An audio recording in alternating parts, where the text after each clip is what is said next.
శ్రోతలకు నా హృదయపూర్వక నమస్కారములు. మన శ్రోతలలో ఒక సోదరి ప్రశ్నను పంపడం జరిగింది. ఆ ప్రశ్న, ఎఫర్మేషన్స్ కోసం ఒక వీడియో చేయగలరు?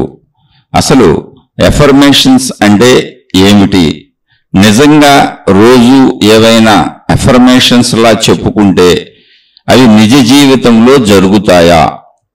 వాటి ఇంపార్టెన్స్ ఏమిటి? మరియు మంత్రాలు చాంట్ చేయడం వలన ఉపయోగాలు ఏమిటి? ఎఫర్మేషన్స్కి మంత్రాస్కి డిఫరెన్స్ ఏమిటి అనేది కాస్త చెప్పగలరు? విధిరాత అనేది ముందే లిఖించడం జరిగింది అంటాము కదా, మరి ఈ ఎఫర్మేషన్స్ వల్ల యూజ్ ఏమిటి? అలాగే లా ఆఫ్ అట్రాక్షన్ కూడా ఒక వీడియోలో చెప్పారు, కానీ లా ఆఫ్ అట్రాక్షన్ వర్సెస్ ఎఫర్మేషన్స్ అనేది కాస్త వివరించగలరు? ఇదండి వీరి ప్రశ్న. ఎఫర్మేషన్స్ గురించి వీరికి కావాలి. ఎఫర్మేషన్ అన్నప్పుడు ఈ ఇంగ్లీష్ పదానికి మనకు తెలుగులో అర్థం ధృవీకరణ, ప్రతిజ్ఞ లేక ప్రమాణం. అయితే ఎఫర్మేషన్స్ అన్నప్పుడు ఇక్కడ మనతో మనం చెప్పుకోవటం. దీనికి సంబంధించి సోషల్ మీడియాలో అనేక మంది అనేక రకాలైనటువంటి వీడియోలు చేశారు. అంటే స్వీయ ధృవీకరణలు ఎఫర్మేషన్స్ అంటే మనం మన గురించి సానుకూలమైన నిర్దిష్టమైన వాక్యాలను మనకు పదే పదే చెప్పుకోవటం, మన ఆలోచనలు మరియు నమ్మకాలను బలోపేతం చేసుకోవటం, ఇది ఎఫర్మేషన్స్ స్వీయ ధృవీకరణలు, సెల్ఫ్ ఎఫర్మేషన్స్. ఇవి మన గురించి మంచి విషయాలను, మన లక్ష్యాలను లేదా మనలోని మంచి లక్షణాలను గుర్తు చేసుకోవటం, అంటే గుర్తు చేసుకునేటువంటి వాక్యాలు. నేను చాలా తెలివైన వాడిని, ఉదాహరణకు నేను నా పనిని బాగా చేస్తాను, నేను అందంగా ఉన్నాను, నేను ఎప్పుడూ ధైర్యంగా ఉంటాను. అంటే ఈ స్వీయ ధృవీకరణల వలన ఏంటి లాభం అంటే ఆత్మవిశ్వాసం పెంచుతాయి. అంటే నాకు నేను చెప్పుకుంటున్నాను అన్నమాట. ఇవి మనపై మనకు నమ్మకాన్ని కలిగిస్తాయి. పైగా ఏదన్నా కార్యాలు చేసేటప్పుడు ప్రోత్సాహాన్ని ఇస్తాయి. ఇవి మనకు కష్టపడే సమయంలో, అంటే ఇప్పుడు చదువుకుంటున్నారు అనుకోండి, నేను బాగా చదవగలను, చక్కగా చదువుతాను, కాన్సన్ట్రేషన్గా చదువుతానని నాకు నేను చెప్పుకోవడం, ఇలా ఒక ప్రోత్సాహాన్ని ఇస్తాయి. ఆ లక్ష్యాలను సాధించడంలో సహాయపడతాయి. ఆలోచనలను మారుస్తాయి, అంటే మన ఆలోచనల్ని సానుకూలంగా మనకు మార్చడానికి సహాయపడతాయి. ఈ సహాయపడటం అనేది ఏంటి? మనకు మనం చెప్పుకోవటం. వ్యతిరేక ఆలోచనలను తొలగిస్తాయి. అంటే నాలో ఉన్నటువంటి వ్యతిరేక ఆలోచన, భయం పోతుంది, నాలో ఉన్న ఆదుర్ద పోతుంది, కంగారు పోతుంది. కొంతమందికి ఎగ్జామ్ టెన్షన్ ఉంటుంది, కొంతమంది ఏదైనా పని చేసేటప్పుడు ఒత్తిడికి లోనైపోతుంటారు. ఇటువంటివన్నీ పోగొట్టుకోవడానికి నేను వాటిని మననం చేసుకోవటం. ఇప్పుడు ఎలా ఉపయోగించాలి అంటే ఇది ఎలా చేసుకోవాలి అన్నప్పుడు ఊరికనే జస్ట్ బ్రీఫ్గా మాట్లాడుకుంటున్నాం.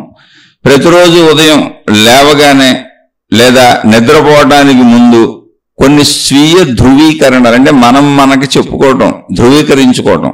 నేను ఇలా ఉన్నాను, నేను ఇలా ఉంటాను, నేను మంచివాడిని, నేను మంచిదాన్ని, నాలో చెడు లేదు, ఎవరి పట్ల ద్వేషం లేదు, నేను అందరితో ప్రేమగా ఉంటాను, మంచిగా ఉంటాను, నాలో భయం లేదు, నాలో ఎటువంటి దుఃఖం లేదు, బాధ లేదు, శాంతి లేదు, నేను ఓర్చుకుంటాను, నేను ఎవరినైనా ప్రేమించగలుగుతాను, ప్రేమగా ఉంటాను అని నాకు నేనే చెప్పుకుంటూ వీటిని, అంటే అవి నాలో పెంచుకునే ప్రయత్నం చేస్తూ ఉంటాను. అంటే ధృవీకరించుకుంటాను, నాకు నేను చెప్పుకొని నాలో అవి ఉన్నవి, ఉంటాయి, ఉండాలి అని నిర్ణయించి ధృవీకరించుకుంటూ ఉంటాను. లేదా నాకు నేను చెప్పుకొని ప్రతిజ్ఞ చేసుకున్నట్టుగా, నేను మననం చేసుకున్నట్టుగా. వీటిని అంటే ఈ టైప్ ఆఫ్ వాటిని ఎఫర్మేషన్స్ అంటారు. ఇవి చాలా రకాల బుక్స్ ఉన్నాయి, వీటి మీద చాలా రకాలుగా సోషల్ మీడియాలో అనేక రకాలుగా ఇవన్నీ వస్తున్నాయి కూడా. అయితే ఇక్కడ మనం గ్రహించవలసిన విషయం ఏంటంటే ఇవన్నీ అనాదిగా మనకి సంస్కృతిలో ఉన్నవే. కాకపోతే మోడర్న్గా మోడరేట్ చేసి చదువుతున్నారు అంతే. అసలు మన శరీర నిర్మాణమే అలా ఉంది. మనం దాన్ని సరిగ్గా ఛానలైజ్ చేసి ఉపయోగించుకోవాలి. ఆ ఉపయోగించుకునే విధానమే ఆధ్యాత్మిక చదువు, ఆత్మజ్ఞాన చదువు, స్వీయ చదువు. అంటే నా గూర్చి నేను చదువుకోవటం. మనం ఎప్పుడు ప్రపంచం గురించి చదువుకుంటూ ఉంటాం, ప్రపంచం గురించి తెలుసుకుంటూ ఉంటాం, ప్రపంచం గురించి పరిశోధన చేస్తూ ఉంటాం. మనకు బయట అన్నీ తెలుసుకుంటాం, పరిశోధించడం, పొందడం, ప్రయత్నించడం, ఇలా అన్నీ జరుగుతూ ఉంటాయి. మొత్తం బయటకు పోతూ ఉంటాం. అయితే బయటికి పోవద్దా అంటే బయటికే పోవాలి. ఎందుకని? బ్రతుకు జరువు అంతే. ఎవరి శరీరమైనా బయటికి వెళ్ళి ఆ శరీరం బ్రతకడానికి అవసరమైనవన్నీ తెచ్చుకోవాలి. శరీర నిర్మాణం బయటికి వెళ్ళేలా ఉంది. ఎప్పుడు చెప్పుకుంటున్నాం మన ఇంద్రియాలు బయటకే ఉన్నాయి. మన కాళ్ళు ముందుకు నడుస్తాయి, చేతులు బయట వాటినే పనిచేయగలం, ఏదైనా కళ్ళతో బయట చూడగలం, చెవులతో బయట వినగలం. మొత్తం శరీర నిర్మాణమే బయటకు ఉంది. అయితే ఇప్పుడు ఈ శరీర నిర్మాణం బయటకున్న ఆధ్యాత్మికత చెప్పేది ఏంటంటే అసలు ఈ శరీరాన్ని నడిపేది ఏంటి అంటే లోపల భావాలు, లోపల ఆలోచనలు. భావాలు, ఆలోచనలు ఇవన్నీ లోపల ఉన్న మొత్తాన్ని, ఆ సమూహాన్ని, అంటే భావాలు, ఆలోచనలు, జ్ఞాపకాలు ఏ రూపంలో ఉన్న మనం శరీరంతో గ్రహించి లోపల ఉంచుకున్నవన్నీ, గుర్తున్నవన్నీ కలిపితే మనసు అని పిలిచాం. మనసు అనేది ఒకటే, ఏకవచనం. అందులో మనసులో ఏమున్నాయి అంటే ఈ శరీరంతో మనం పుట్టిన దగ్గర నుంచి, అంటే మనకు గుర్తున్న కాడి నుంచి మనం గ్రహించిన విషయాలన్నీ, ఇప్పటి వరకు మనం గ్రహించినవన్నీ ఉన్నాయి. అందులో అన్ని సమస్తం ఉన్నాయి. అదే మనసు. మొత్తంగా అయితే అది మనసు. అందులో ఉన్నవన్నీ అనేకం. అనేకం అంటే అంతు లేదు. ఇప్పుడు ఇందులోంచి మనకు ఆలోచనలు ఉత్పత్తి అవుతాయి, భావాలు ఉత్పత్తి అవుతాయి. అంటే మనలో భావోత్పత్తికి, ఆలోచనల ఉత్పత్తికి కారణం ఇంతకు ముందు మనం లోపల పోగేసుకున్నటువంటి విషయాలే, మనసే. ఆ ఉత్పత్తి అయినటువంటి భావాలు, ఆలోచనలు ఏమున్నాయో ఆ భావాలకు అనుగుణంగా, ఆ ఆలోచనకు అనుగుణంగా శరీరాన్ని కదుపుకుంటూ వెళ్ళిపోతాం. మనం ప్రయత్నించుకుంటూ పోతాం. ఇష్టాలైతే, అవసరాలైతే, కోరికలైతే తీర్చుకునే ప్రయత్నం, అయిష్టాలైతే, దుఃఖాలైతే, కష్టాలైతే, ఇబ్బందులైతే తప్పించుకునే ప్రయత్నం. రెండు ప్రయత్నాలే, అది శరీరంతోనే. మళ్ళీ అవి ఎలా ప్రయత్నించాలో కూడా మనలోని మనోజ్ఞానం చెబుతూ ఉంటుంది. అక్కడ కూడా జ్ఞానమే చెబుతుంది, కానీ అది మనో శరీర ప్రపంచాలకు సంబంధించిన మనోజ్ఞానం. అంటే ప్రపంచం నుంచి మనం గ్రహించింది, శరీరాన్ని అనేక సార్లు కదిపింది. అది ప్రపంచ విషయాలను ఎలా కదిపి ఎలా పొందాలి అనేటువంటి ప్రాపంచిక జ్ఞానం, అది మనోజ్ఞానం. అంటే శరీర సంబంధిత జ్ఞానం అంతా మనోజ్ఞానమే. ఇప్పుడు ఇలా సాగుతున్న మనకేమైంది? నేను శరీరం అన్న భావనలో సాగుతున్నప్పుడు, ఒక పరిమిత శరీరం నేను అనుకున్నప్పుడు, నాకు భిన్నంగా అనేకం కనపడుతున్నప్పుడు, సృష్టిలో అనేకం ఉన్నప్పుడు, నాకు జనన మరణాలు ఉన్నప్పుడు, నేను అనుకున్నది జరుగుతుందో జరగదో అనేది నా చేతిలో లేనప్పుడు, నేను ఎంత ప్రయత్నించినా జరగచ్చు, జరగకపోవచ్చు అనేటువంటి పాజిబిలిటీస్ ఉన్నప్పుడు, నాకు ఆరోగ్యాలు, అనారోగ్యాలు, ప్రమాదాలు రకరకాలు వస్తూ అంటే పోతూ, అవన్నీ వస్తూ ఉంటాయి, పోతూ ఉంటాయి, తప్పించుకుంటూ ఉంటాను. ఇలా సృష్టిలో ఉన్న అందరికీ జరుగుతూ ఉంటుంది. ఇందులో మంచివన్నీ జరిగినప్పుడు హాయిగాను, సుఖంగాను, సంతోషంగాను ఉన్నానని చెబుతాను. చెడువు జరుగుతాయేమో అనేటువంటి ఆదుర్దాలో భయంగా ఉంటాను, ఆదుర్దాగా ఉంటాను, కంగారుగా ఉంటాను. నన్ను నేను ఒక అశాంతికి లోను చేసుకుంటూ ఉంటాను. చెడు జరిగితే దుఃఖితుడని అవుతూ ఉంటాను, దుఃఖితురాలను అవుతూ ఉంటాను. ఇంతే మనకుంది. మనకి ఎప్పుడు ఏం జరుగుతూ ఉంటుంది అంటే సుఖం కోసం మనం ప్రయత్నిస్తూ ఉంటాం. సుఖం అంటే అది ఏ అవసరమైనా కావచ్చు. ఎప్పుడు మన ప్రయత్నం మనం హాయిగా ఉందాం, సుఖంగా ఉందాం అని అలా ప్రయత్నించుకుంటూ ఉంటాం. ఆ ప్రయత్నంలో మనకు నిజంగా అవన్నీ దొరికితే సుఖపడతాం, దొరకనప్పుడు దుఃఖపడతాం. అవే కాక మనకు వచ్చేటువంటి ప్రమాదాలు, అంటే దొరుకుతుందో దొరకదో అనేటువంటి ఒక సందిగ్ధ అవస్థ దొరికే వరకు ఉంటుంది. దొరకకపోతే దొరకలేదని తెలిపోద్ది. దొరికే వరకు ప్రయత్నిస్తుంటే దొరుకుతుందో దొరకదో, అవుతుందో అవదో, పొందుతానో పొందనో, లభిస్తుందో లభించదో, ఇటువంటి ఒక సందిగ్ధ అవస్థ ఉంటుంది. ఆ సందిగ్ధ అవస్థ మన యొక్క కార్యాన్ని బట్టి, మన యొక్క ఆలోచనని బట్టి, మన యొక్క భావాన్ని బట్టి, దాని యొక్క తీవ్రతను బట్టి, దాని యొక్క సైజును బట్టి, ఆ కోరిక యొక్క సైజును బట్టి నిమిషాలు ఉండొచ్చు, గంటలు ఉండొచ్చు, రోజులు ఉండొచ్చు, నెలలు ఉండొచ్చు, సంవత్సరాలు ఉండొచ్చు. ఆ సన్నిగ్ధావస్థ ఎప్పుడు పూర్తవుద్దో తెలియదు. అంటే ఇప్పుడు నేను పాస్ అవుతానా లేదా అన్నాం అనుకోండి, సంవత్సరం పాటు అయితే కానీ ఆ విషయం తేలదు. సంవత్సరం ఆ స్కూల్లో చదువుకొని పరీక్షలు రాసి ఆ రిజల్ట్స్ వస్తే నేను పాస్ అవుతానో లేదో తెలుస్తుంది. నాకు ఉద్యోగం వస్తుందో రాదో అనుకున్నాం అనుకోండి, అలా అనుకుంటూ సాగుతున్నాం అనుకోండి, 10 ఏళ్ళు 15 ఏళ్ళు 20 ఏళ్ళు అదంతా చదువుకొని ఉద్యోగాలకు అప్లై చేసి ఆ ఉద్యోగాలలో కూడా మనం అనుకున్న మంచి ఉద్యోగం వస్తుందో రాదో వచ్చే వరకు ఆ కన్ఫ్యూజన్ ఎప్పుడు ఉంటుంది. ఇలా నిరంతరం మనిషికి ఒక కన్ఫ్యూజన్ స్టేట్, అంటే అవుతుందో అవదో, జరుగుతుందో జరగదో, నేను హాయిగా ఉంటానో ఉండనో. ఎందుకని మనకి ఎప్పుడు కావాల్సింది హాయి, సుఖాపేక్ష. ఇప్పుడు ఆకలేసింది, ఆహారం కావాలి. అంటే శరీర చదువుకుంటే ఎక్కడ ఎవరు ఏది చెబుతున్నా కూడా అందులో మహిమలు మాయలు అద్భుతాలు ఏమి ఉండవు. కానీ అది శరీర నిర్మాణానికి సంబంధించి ఆ నిర్మాణాత్మక విధానములో శరీర పనితీరును గమనించి కొంతమంది కొన్ని తయారు చేసి మనుషులకు చెబుతూ ఉంటారు అంతే. అది అద్భుతం కాదు, మహిమ కాదు, మాయ కాదు, శరీర పనితీరు. అది తెలుసుకుంటే చదువుకుంటే చాలు.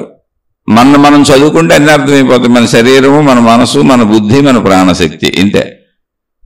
దీని గురించి మొత్తంగా తెలుసుకుంటే మొత్తం మనకు అర్థమైపోతాయి. అదే చదువు అంటే స్వీయ చదువు, నా గూర్చిన చదువు, ఎవరికి వాళ్ళకి వ్యక్తిగత చదువు. అదే ఆధ్యాత్మిక చదువు. ఆధ్యాత్మిక చదువు అంటే వ్యక్తికి సంబంధించిన స్వీయ చదువు.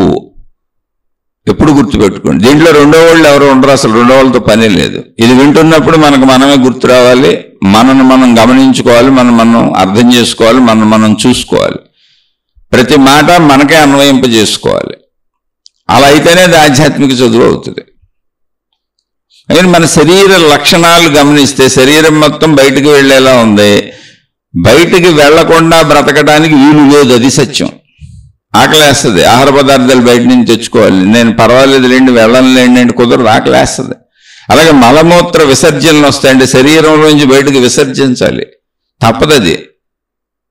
అది దాన్ని మనం ఏం చేయలేం, ఆపటం కుదరదు. ఆపితే అనర్థాల పాలు అయిపోతాం, అంటే కష్టాలు ఇబ్బందులు అయిపోతాయి. తప్పకుండా విసర్జించాలి. ఇలా కొన్ని ఉన్నాయి. అలా పంచేంద్రియముల కోరికలు, పంచేంద్రియముల ఆకళ్ళు అనొచ్చు. పంచేంద్రియాలకు ఆకలి. ఇప్పుడు శరీరానికి ఆకలి ఎలాగో కంటికి చూడాలనేది ఆకలి, చెవికి వినాలనేది ఆకలి, ముక్కుకు వాసన చూడాలనేది ఆకలి, నాలుకకి రుచులు తినాలనేది ఆకలి, చర్మానికి స్పర్శల ఆకలి. అంటే వేడి ఉంటే చలి కావాలి, చలి ఉంటే వేడి కావాలి. అలా ఎప్పుడూ ఒక హాయి కావాలి చర్మానికి, ఎప్పుడూ ఒక సంతోషకరమైన వాతావరణం కావాలి మనసుకి. అలాగే మాట్లాడాలనిపించినప్పుడు మాట్లాడడానికి, ప్రేమపూరితంగా మనతో ఉండడానికి మనుషులు కావాలి. స్త్రీ పురుష శారీరక సుఖాలకు సంబంధించిన జీవిత భాగస్వామి కావాలి. అలాగే నాది నా వాళ్ళనే ఒక కుటుంబం కావాలి. నేను ఎందుకు బతుకుతున్నాను అనే దానికి అర్థం పర్థం లేని జీవితం కాదు. నాకు అర్థం ఉంది, పర్థం ఉంది, నా పిల్లలు ఉన్నారు, నా కుటుంబం ఉంది, నా జీవిత భాగస్వామి ఉన్నారు, నా తల్లిదండ్రులు ఉన్నారు, నా అన్నదమ్ములు ఉన్నారు, నా అక్క చెల్లెళ్ళు ఉన్నారు, నాకు బోల్డ్ మంది ఉన్నారు అనేటువంటి ఒక నా అనేటువంటి ఒక వ్యవస్థ కావాలి. ఈ బోల్డ్ మంది బ్రతకడానికి అనువుగా నాకు చాలా ఉన్నాయి అనేటువంటి నా ప్రయత్నాలతో నేను సాధించుకోగలిగినటువంటి సంపదలు కావాలి. సంపదలు అంటే వస్తువులు మొత్తం. ఇవన్నీ లేకుండా జీవితం గడవదు. ఇందులో తక్కువ ఎక్కువ స్థాయిలు మారుతూ ఉండొచ్చు, కానీ ఇవన్నీ అందరికీ కావాల్సిందే. ఆ ప్రయత్నంలో ఏమవుతుందంటే మరణం అనేది అసలు మనిషికి ఎప్పుడు వస్తుందో తెలియదు. కొంతమంది మాతృ గర్భంలోనే చచ్చిపోతారు, పుట్టకుండానే, పిండ రూపంలోనే అబార్షన్లు అయిపోయినాయి అంటారు. కొంతమంది పిండ రూపం ధరించినాక మాతృగర్భంలో చచ్చిపోతారు. కొంతమంది జన్మిస్తూ చచ్చిపోతారు, చనిపోయిన బిడ్డలు పుడతారు. అలా మాతృగర్భం నుంచి మొదలుకొని నిండు 100 ఏళ్ల వరకు చనిపోయే మనుషులు ఉంటారు. ప్రతి నిమిషం, ప్రతి సెకను, ప్రతిరోజు. అంటే ఒక రోజుకి జన్మించి ఒక గంట ఉండి చచ్చిపోయేవాళ్ళు ఉంటారు, ఓ పూట ఉండి చచ్చిపోయేవాళ్ళు ఉంటారు, ఓ రోజు ఉండి చచ్చిపోయేవాళ్ళు ఉంటారు, ఓ నెల ఉండి చచ్చిపోయేవాళ్ళు ఉంటారు, సంవత్సరం ఉండి చచ్చిపోయేవాళ్ళు ఉంటారు, లేదా అలా 100 సంవత్సరాలు బతికి 100 సంవత్సరాల తర్వాత చచ్చిపోయేవాళ్ళు ఉంటారు. ఇలా మధ్యలో అన్ని రకాల స్థితుల్లోనూ మరణం వస్తూ ఉంటుంది. మరణానికి నిర్ధారిత విధానం లేదు.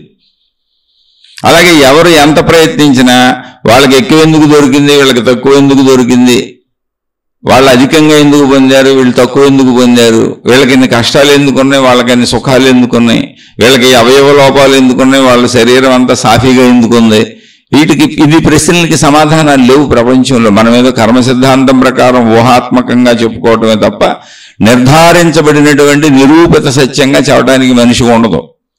కాబట్టి ఇప్పుడు మనిషికి ఏంటి, జన్మించిన ప్రతి మనిషికి తెలియకుండానే అంతరంగంలో మరణ భయం పెద్ద భయంగా తెలియకుండా లోపల వెంటబడుతూనే ఉంటుంది. మరణ భయం తర్వాత అనారోగ్య భయం వెంటబడుతూనే ఉంటుంది. మళ్ళీ దాని తర్వాత నా కుటుంబ సభ్యులు, నేను వీళ్ళని ఎవరినైనా కోల్పోతానేమో అనే భయం వెంటబడుతూనే ఉంటుంది.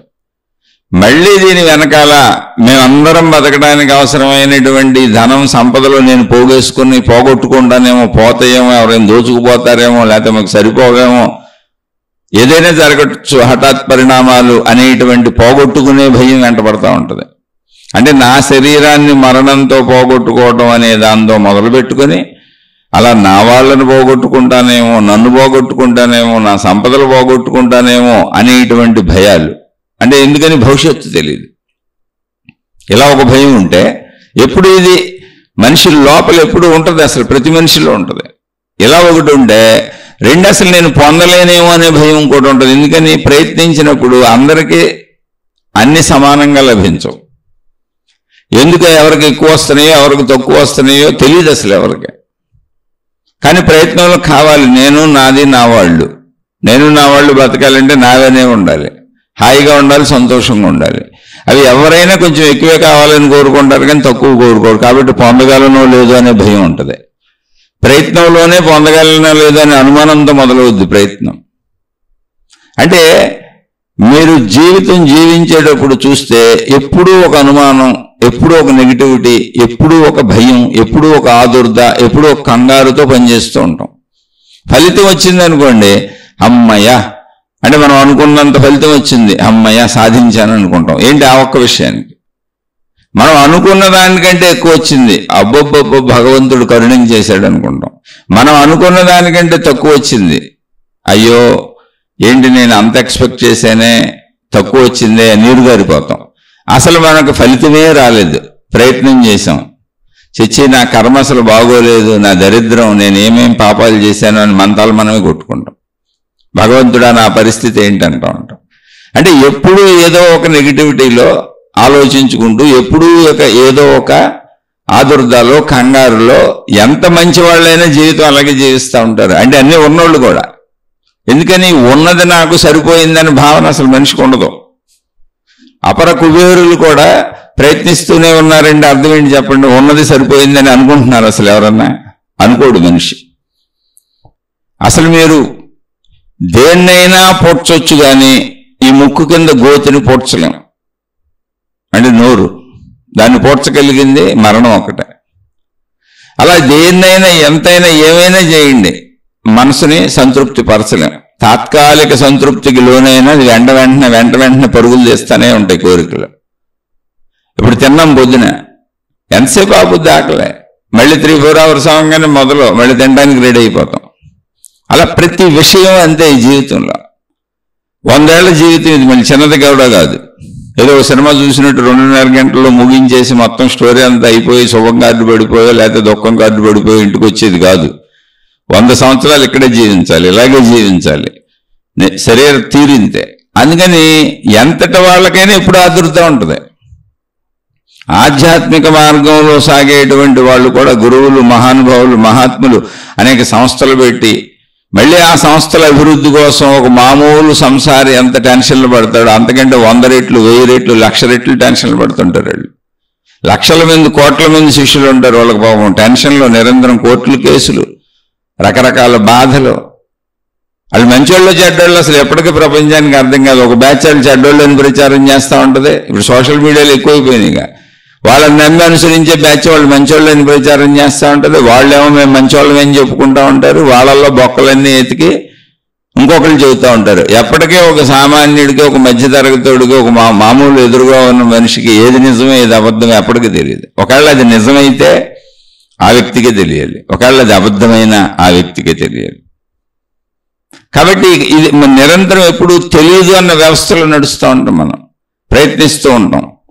ఆ తెలియదు అన్న దాంట్లో నిజంగా మనకేం తెలియదు. ఇందులో డౌటే లేదు. ఒక మనిషి గురించి తెలియదు, నా సొంత జీవిత భాగస్వామి గురించి నాకేం తెలియదు, ఆ లోపల ఏమనుకుంటున్నారో నాకు తెలియదు. నిద్రపోతున్న భార్యలను చంపేసిన వాళ్ళు బోల్డ్ మంది ఉన్నారు, నిద్రపోతున్న భర్తలను చంపేసిన వాళ్ళు బోల్డ్ మంది ఉన్నారు, ఇంట్లో నమ్మి ఉన్న కుటుంబ సభ్యులను చంపేసిన వాళ్ళు బోల్డ్ మంది ఉన్నారు, బోల్డ్ కేసులు ఉన్నాయి, నమ్మిన స్నేహితులను చంపేసిన వాళ్ళు ఉన్నారు. కాబట్టి ఇక్కడ అసలు తెలుసు అనేది ఏమి లేదు, ఏమీ తెలియదు మనకి. అయితే మనం ఎప్పుడు కూడా తెలుసుకొని ఏదో ఒకటి ప్రయత్నించుకుంటూ ఉంటాం, ఎందుకంటే ప్రయత్నించకుండా జీవించడం ఇక్కడ కుదరదు కనుక. అయితే జీవించేటప్పుడు సహజ మానసిక స్థితి, సహజ శరీర స్థితి, సహజమైనటువంటి ఆలోచన స్థితి ఎలా ఉందో మనకంటే తెలియదు అనే పాయింట్ మన ఎప్పుడు కన్ఫ్యూజన్కి గురి చేస్తుంది, భయానికి గురి చేస్తుంది, బాధకు గురి చేస్తుంది, దుఃఖానికి గురి చేస్తుంది, ఒత్తిడికి గురి చేస్తుంది, స్ట్రెస్కి గురి చేస్తుంది. ఎందుకని కావాలనుకుంటున్నాం కాబట్టి, అది పొందాలనుకుంటున్నాం కాబట్టి, పొందుతామో లేదో తెలియదు. కావాలనుకుంటున్నాం, దొరుకుద్దో లేదో తెలియదు. అవ్వాలనుకుంటున్నాం, అవుతుందో లేదో తెలియదు. సాధించాలనుకుంటున్నాం, చేయగలనో లేదో తెలియదు. కానీ మనం ప్రయత్నం చేస్తాం, కానీ అవుతుందో లేదో తెలియదు. లేదంటే నేను ప్రయత్నం బ్రహ్మాండంగా చేశానండి, అయినా అవుతుందో లేదో తెలియదు.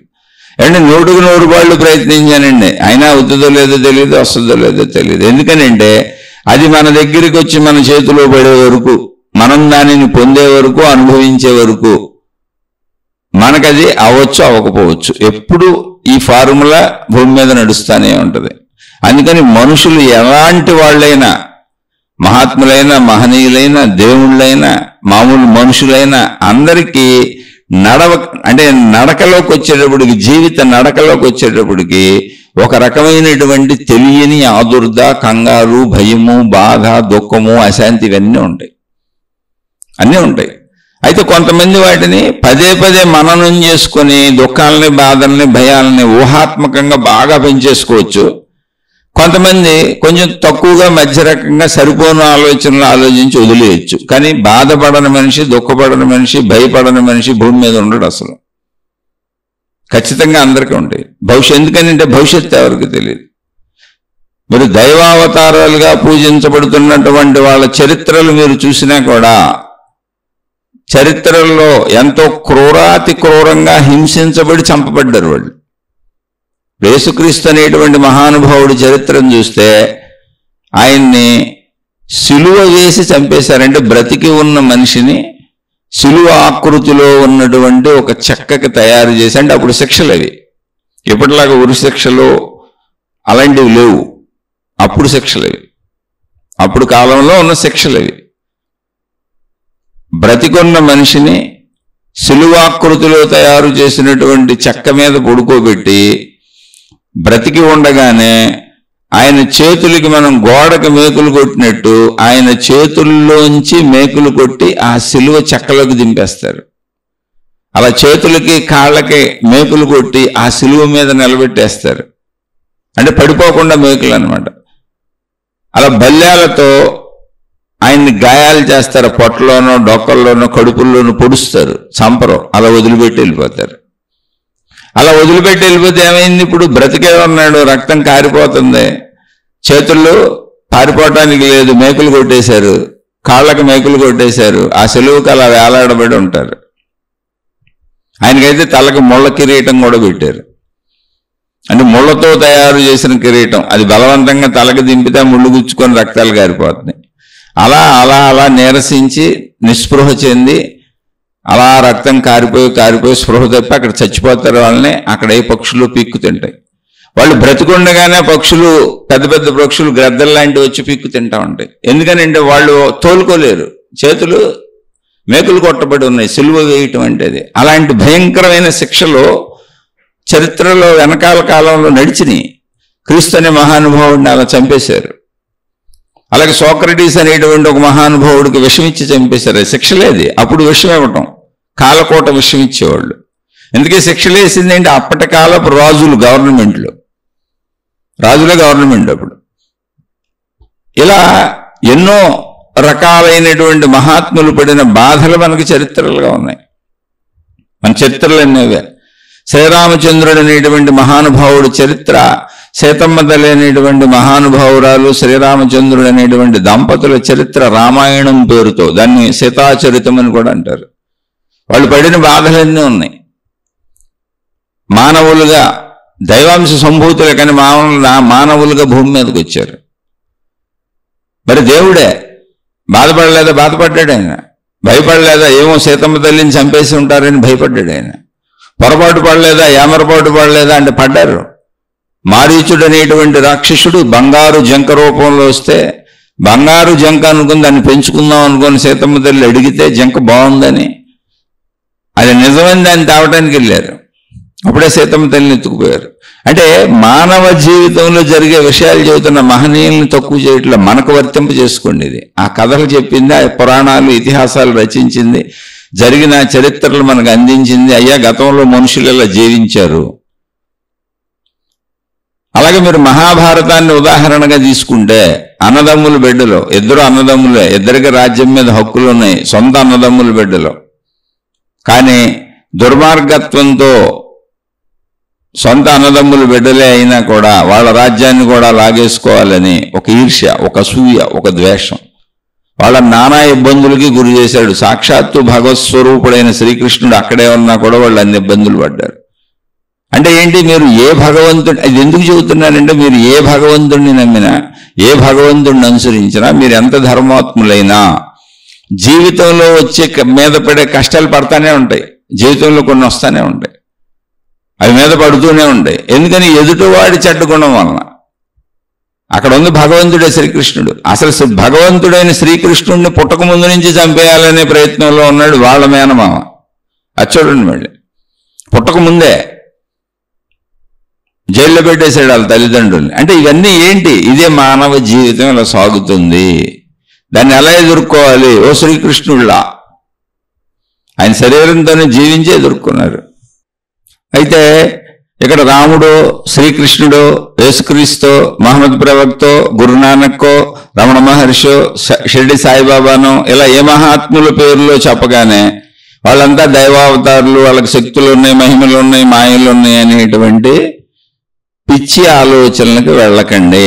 అవి ఉంటే వాళ్ళు ఎందుకు అలా పోరాటం చేస్తారు? ఇప్పుడు సీతమ్మ తల్లిని ఎత్తుకుపోతుంటే శ్రీరామచంద్రుడు వచ్చింది మారీచుడు అని తెలుసుంటే, అది దొంగ జంక వేషం వేసుకొచ్చింది అని తెలుసుంటే ఎందుకు వెళ్తారు? ఆయన విషయాన్ని విషయంగా తెలుసుకోండి. దైవాంశ సంభూతుల్ని దైవాంశ సంభూతులుగా పూజించొద్దని నేను చెప్పట్లా. అది మనకు అందించబడిన మానవ కథ. ఏదైనా సరే, ఏ దైవ చరిత్ర అయినా సరే, మనం ఎలా జీవించాలో వాళ్ళు జీవించి చూపించారు. లేకపోతే ఎందుకు గురునానక్ భూమి మీదకి రావటం? ఎందుకు యేసుక్రీస్తు భూమి మీదకి రావటం? ఎందుకు రాముడు భూమి మీదకి రావటం? ఎందుకు మహమ్మద్ ప్రవక్త భూమి మీదకి రావటం? ఏ మతంలో అయినా ఒక మహావీరుడు జైనుల్లో ఎందుకు ఆయనకి రావటం? ఒక బుద్ధుడు ఎందుకు రావటం? ఆచరించి చూపించడానికి. వాళ్ళు దేవుళ్ళని పైన పెట్టేసి వాళ్ళు దేవుళ్ళేంటి చేయగలరు అనుకుంటే ఇంకా అది వేస్ట్. అది కాదు, అది ఆధ్యాత్మిక చదువు. ఎలా జీవించాలో వాళ్ళు శరీరంతో మనుషులుగా జీవించి చూపించారు సార్. అది కదా మనం నేర్చుకోవాల్సిందే. అందుకని ఇది మానవ జీవితం. ఎవరైనా సరే ఆ మానవ జీవితంలో మనం జీవించే జీవన విధానం అది ఆధ్యాత్మికం. ఇక్కడ జీవితం ఇలాగే ఉంటుంది, ప్రతి సామాన్యుడికి ఇలాగే ఉంటుంది. అంటే శ్రీకృష్ణ భగవానుడు పుట్టక ముందే వాళ్ళ తల్లిదండ్రుల్ని కారాగారంలో పెట్టేశాడు. ఎవరు? సొంత మేనమామ. పెట్టింది ఎవరు? ఎవరిని? తన సోదరిని, తన బావగారిని. ఏంటి? తన చావు కోసం, అంతే, తను చనిపోకూడదని. ఏదో ఆకాశవాణి చెప్పిందని. వాళ్ళు ఎంత భయపడి ఉంటారు, అసలు ఆ జైల్లో వాళ్ళ జీవితం ఎంత దుర్భరంగా ఉండి ఉంటుంది. ఆ ముందు పుట్టిన వాళ్ళందరినీ చంపేస్తుంటే వాళ్ళు ఎంత బాధపడి ఉంటారు.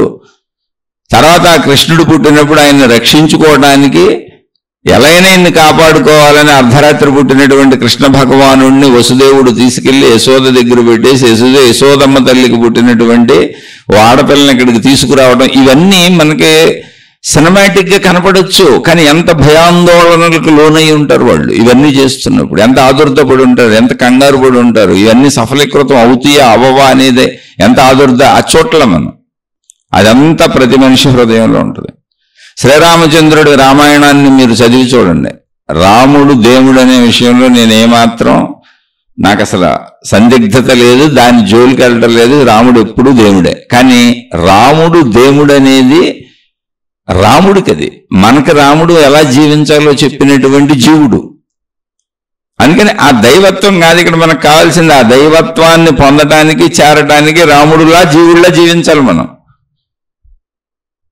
అక్కడ రాముడిని మీరు చూస్తే సీతమ్మ తల్లిని ఎత్తుకుపోయినప్పుడు అసలు ఆయన ఆత్మహత్య చేసుకుందామన్న ఆలోచన వస్తుంది ఆయనకి. ఎంతో దుఃఖితుడవుతాడు ఆయన, భయపడతాడు ఆయన, సీతమ్మ తల్లి అసలు చనిపోయిందేమోనని. ఇవన్నీ చాలా కరెక్ట్గా ఉంటాయి అక్కడ. మీరు చదివి చూడండి, మన జీవితాల్లో ఉన్నట్టే ఉంటాయి. మనకు వచ్చిన ఆదుర్ద, మనకు వచ్చిన భయం, మనకు వచ్చినటువంటి అనేక రకాల ఆలోచనలు, మనకు పుట్టే అనేక కంగారులు, భయాలు, ఆదుర్దాలు అన్నీ కనపడతాయి మీకు అందరి చరిత్రలో. ఇవి మన కోసమే మనకు అందించబడినటువంటి జీవన గ్రంథాలే, ఆధ్యాత్మిక చదువుకు సంబంధించినటువంటి జీవన గ్రంథాలే. అందులో మంచిని తీసుకోవాలి, మహిమలు మాయలు కాదు. అన్ని కష్టాలలో కూడా ధర్మంగా ఉన్న వాళ్ళని దేవుడు అన్నారు. అది పుట్టక ముందు నుంచే చావు ఎదురు చూస్తూ అనేక సార్లు చావు తన మీదకు వచ్చినా తప్పించుకుంటూ మళ్ళీ తన జీవితంలో తాను అన్నీ నేర్చుకుంటూ సాందీపిని అనేటువంటి ఒక మహర్షి గురువుగా స్వీకరించి ఆయన్ని అన్ని విద్యలు నేర్చుకొని ఆధ్యాత్మికత నేర్చుకొని భగవద్గీతనే బోధించినటువంటి జగద్గురువుగా ప్రసిద్ధి చెందిన వారు శ్రీకృష్ణ భగవానుడు. మరణం ఆయన పుట్టక ముందు నుంచి ఆయన మీద ఎదురు చూస్తుంది కూర్చొని, తన బంధువుల రూపంలోనే. అలా ప్రాబ్లమ్స్ లేకుండా ఎవరు లేరు ఇక్కడ. ఎన్నో యుద్ధాలు చేశారు ఆయన శ్రీకృష్ణ భగవానుడు. అలాగే శ్రీరామచంద్రుడు ఎన్నో యుద్ధాలు చేశారు. అందరికీ సమస్యలు తమ సొంత వాళ్ళతోనే, తమ కుటుంబ సభ్యులతోనే, తమ బంధువర్గంతోనే. ఇలాగే ఉంటుంది ప్రపంచంలో. నీకు సంబంధం లేనివాడితో నీకు ఏ గొడవ ఉండదు. ప్రాక్టికల్ జీవితం ఇది. అయితే ఇదంతా ఎందుకు చెబుతున్నానంటే, మనిషి జీవితంలో ఎలాంటి వారికైనా, అంటే మీరు దేవుళ్ళు, దేవతలు, గురువులు, మహాత్ములు ఆదుర్దాలు ఉంటాయంటే నమ్మరు మీరు. అదే ప్రాబ్లం. వాళ్ళేమో ఇప్పుడు మీరు గురువుల్ని ఎవరినైనా చూడండి, లేకపోతే మాతాజీలను స్టేజీలు ఎక్కేటప్పుడు మంచి మేకప్లు వేసేసుకుని వాళ్ళకి ఏమీ ప్రాబ్లమ్స్ లేనట్టు అద్భుతమైన ఉపన్యాసాలు చెప్పేస్తుంటారు. వాళ్ళకి అన్ని ప్రాబ్లమ్స్, మనకంటే ఎక్కువ ప్రాబ్లమ్స్. ఎందుకని మనకంటే ఎక్కువ వ్యాపకాలు పెట్టుకున్నారు వాళ్ళు. ఆ దేవుడి పేరు మీద కావచ్చు, మతం పేరు మీద కావచ్చు, గురువు పేరు మీద కావచ్చు, జ్ఞాన గ్రంథాల పేరు మీద కావచ్చు, ఆశ్రమాలు కావచ్చు, పీఠాలు కావచ్చు, మఠాలు కావచ్చు. నేను ఎవరిని విమర్శించట్లా. ఏదైనా కావచ్చు, చర్చిలు కావచ్చు, మసీదులు కావచ్చు, ఏ మతానికి సంబంధించిన అయినా కావచ్చు. ఎక్కువ వ్యవహారాలు పెట్టుకున్న వాళ్ళు, వ్యావహారిక ప్రపంచంలో వ్యవహారాలతోనే నడవాలనుకున్న వాళ్ళు ఎవరైనా, అది భౌతికమైన, ఆధ్యాత్మికమైన, దైవీపరమైన, అది భౌతికమే. ఆ నడక ఎప్పుడు అది ఒక కన్ఫ్యూజన్ క్రియేట్ చేస్తూనే ఉంటుంది. దాన్ని వాళ్ళు ఎదుర్కోవాల్సిందే. వాళ్ళకి కోటాను కోట్ల మంది శిష్యులు ఉన్నట్టు మీకు కనపడవచ్చు, కాదు. వాళ్ళు ఎదుర్కోవాల్సింది అనేక మంది, కోటాను కోట్ల మంది శిష్యులు ఉన్నటువంటి గురువులు ఎంతోమంది వాళ్ళ మనోగతాలని వ్యక్తపరుస్తూ ఉంటారు. ఇప్పుడు సోషల్ మీడియా వచ్చేసింది, వాళ్ళ మీద వాళ్ళు కేసులు వస్తుంటాయి. ఎన్నో ఎదుర్కొంటూ ఉంటారు, ఎంతో బాధలతో ఉంటారు. మన మీద ఆ ఉపన్యాసం విని వాళ్ళ మేకప్లు చూసి ఆ స్టేజ్ మీద చెప్పిన గంట 2 గంటలు కాదు, అది ఆ చెప్పటం అనేది వృత్తిగా ప్రవృత్తిగా పెట్టుకున్నారు. ఇప్పుడు నేను చెప్పట్లే మీకు, కానీ నాకు అన్ని సమస్యలు ఉన్నాయి. ఎందుకంటే నేను మనిషినేగా. నేను మనిషిని అయినప్పుడు నాకు తినడానికి కావాలి, ఆకలి ఉంది, పంచేంద్రియాలు ఉన్నాయి, పంచేంద్రియ కోరికలు ఉన్నాయి. తీరా తిన్నాక అది సరిపడుతుంది, సరిపడకపోవటం ఉంది, ఆరోగ్యం ఉంది, అనారోగ్యం ఉంది, శారీరక బాధలు ఉన్నాయి, మానసిక బాధలు ఉన్నాయి. అలాగే వీటికి ఆర్థిక అవసరాలు, మరి శరీరం బతకాలండి, అన్ని తీర్చుకోవాలండి, ఆర్థికం కావాలి కాబట్టి ఆర్థిక సమస్యలు ఉన్నాయి. కుటుంబం ఉంది కాబట్టి కుటుంబిక సమస్యలు ఉన్నాయి. సమాజంలో ఉంటాను కాబట్టి సామాజిక సమస్యలు ఉన్నాయి.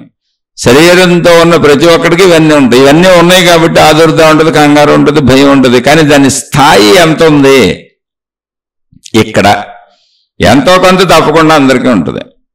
ఇందులో జ్ఞానం బాగా తెలిసిన వాళ్ళకి, ధర్మాత్ములైన వాళ్ళకి, మంచి వాళ్ళకి ఈ భయం స్థాయి, ఆదుర్ద స్థాయి, కంగారు స్థాయి ఇవన్నీ కూడా సమస్యలు వచ్చినప్పుడు మాత్రమే వ్యక్తపరచబడుతూ వాటిని ఎదుర్కొనే స్థితిలో వాళ్ళు ఉంటారు. అవి మనకి మహాత్ముల చరిత్రలు చెప్పేది. సమస్యలు రానప్పుడు ఉన్నదాంతో తృప్తిగా బ్రతకడం నేర్చుకుంటారు. ఊహాత్మక, క్రియాత్మకం అంటే ఊహాత్మకమైనటువంటి, సృజనాత్మకమైనటువంటి భయాలు, ఆదుర్దాలు, కంగారులు పెట్టుకోరు. అంటే దీనికి ఒక చిన్న ఉదాహరణ చెబుతాను మీకు. ఒక స్వామీజీ ఆయన ఉపన్యాసాలు చెబుతున్నారు, భగవద్గీత ఉపన్యాసాలు చెబుతున్నారు. అవి వరుసగా కొన్ని రోజులు ఉన్నాయి. ప్రోగ్రాంలు ఎవరో ఏర్పాటు చేశారు. ఆ ప్రోగ్రాం ఉపన్యాసం అంతా అయిపోయినాక భక్తులందరూ కూడా వెళ్ళి ఆ స్వామీజీ వారి ఆశీస్సులు తీసుకుంటూ వారికి ఉన్న సమస్యలు ఏవో చెప్పి వాళ్ళ సలహాలు అడుగుతూ ఉంటారు. మనకి ఇప్పుడు గురువులు అనగానే ముందు చిలక జోస్యాలు చెప్పేయాలి. మనకి వెళ్ళగానే మనం వెళ్ళేదే అందుకు. వాళ్ళు మనల్ని ఆశీర్వదించేయాలి, మన పిల్లల్ని ఆశీర్వదించేయాలి, మన కుటుంబాన్ని ఆశీర్వదించేయాలి. నిరంతరం మనకు ఆశీస్సులు కావాలి, రక్షణ కావాలి. అందుకని పరిగెత్తికి వెళ్ళిపోతాం. ఇంకా అక్కడికి వెళ్ళి ఆ భగవద్గీత చెప్పేదేమో మన బాగుపడమని ఆయన చెబుతున్న తత్వం. అది విన్నంతసేపు విని మనం ఆయన దగ్గరికి వెళ్ళి అడిగేది ఏంటో తెలుసా? నువ్వు చెప్పిందంతా చెప్పేవి, ఆ తత్వం కూడా మాకెందుకు, మమ్మల్ని కాపాడని. మా సమస్యలు తీర్చు, మా కుటుంబ సమస్యలు తీర్చు, ఆర్థిక సమస్యలు తీర్చు, శారీరక సమస్యలు తీర్చు, మానసిక సమస్యలు తీర్చు, సామాజిక సమస్యలు తీర్చు. ఎలా తీర్చను బాబు అని ఆయన అడుగుతాడు. నీ బ్లెస్సింగ్స్, నీ బ్లెస్సింగ్స్, నీ బ్లెస్సింగ్స్. నువ్వు నీ యొక్క పవిత్రతనే మాకు అంటగట్టేసాయి, మా సమస్యల్ని శుభ్రపరిచేసాయి నీ పవిత్రతతో. ఇది సరే. అలా ఆ మహాత్ముడిని ఎంతోమంది ఏదో అడుగుతూ ఉండేవాళ్ళు, ఆయన చెబుతూ ఉండేవాళ్ళు. ఒకసారి ఒక తల్లి ఒక చంటి బిడ్డను ఎత్తుకొని ఆయన దగ్గరికి వెళ్ళింది, అందరిలాగానే. ఆయన ఏంటమ్మా అన్నారు. ఏం లేదండి, మా అబ్బాయితో చాలా ఇబ్బందిగా ఉంది, అసలు చెప్పిన మాట ఏంటో, ఏది కుదురుగా ఉండడో, ఎప్పుడు ఏం చేస్తాడో అసలు తెలియదు, చాలా ఇబ్బంది పడుతున్నాము. రేపు పొద్దున్న పెళ్లి చేస్తే వాడి పరిస్థితి ఏంటి, రేపు ఏదైనా చదువుకొని ఉద్యోగం వస్తే అసలు మా మాట వింటాడా, ధన సంపాదన వస్తే, ఇప్పుడే మా మాట వింటలేదు, పొద్దున్న పెళ్లి చేస్తే అసలు ఆ పెళ్ళం చెంగు పట్టుకు తిరిగేస్తాడేమో, ఇవన్నీ తలుచుకొని నా కొడుకుని తలుచుకొని బుర్ర పాడైపోతుందండి నాకు. మీరు ఎలా అయినా సరే నా ఆదుర్ద మీరే పోగొట్టాలి, మా అబ్బాయిని మీరే రక్షించాలి, మీరే కాపాడాలి. సరే, ఆయనే అనుకున్నాండి, ఏదో కుర్రోడు ఏదో చదువు చివరిలో ఉంటాడు, దగ్గరికి వచ్చేసి ఉంటే ఉద్యోగాలకి, ఉద్యోగ ప్రయత్నాలు కూడా చేసుకుంటున్నారేమో, ఇంకా త్వరలో పెళ్లి చేస్తారేమో, లేకపోతే ఇంత కంగారు ఎందుకు పడుతుంది అని. అమ్మా, నువ్వు రేపు ఈ ప్రసంగానికి వచ్చేటప్పుడు మీ అబ్బాయిని కూడా తీసుకురండి అన్నాడు ఆయన. మా అబ్బాయిని తీసుకురావడం ఏంటంటే, ఇక్కడే ఉన్నాడు మా అబ్బాయి అందాము. అంటే మరి ఉంటే ఇంకేంటమ్మా, పిలువు మీ అబ్బాయిని తీసుకురా, నేను 4 మంచి మాటలు చెబుతాను, ఏం పర్వాలేదు, రోజు భగవద్గీత వినమను, నన్ను కలిస్తే 4 మంచి మాటలు చెబుతాను, తప్పకుండా మారుతాడు, ఏం మీరు కంగారు పడకండి, భయపడకండి, ఆదుర్ద పడకండి అని ఆయన చెబుతున్నారు స్వామి. ఈవిడ బలెవాళ్ళని తీసుకురావడం ఎందుకండి, చంకలో ఉన్నాడు, వీడే నా పిల్లోడు, వీడి గురించి చెబుతున్నాను అంది. వాడికి సంవత్సరం కూడా నిండలేదు.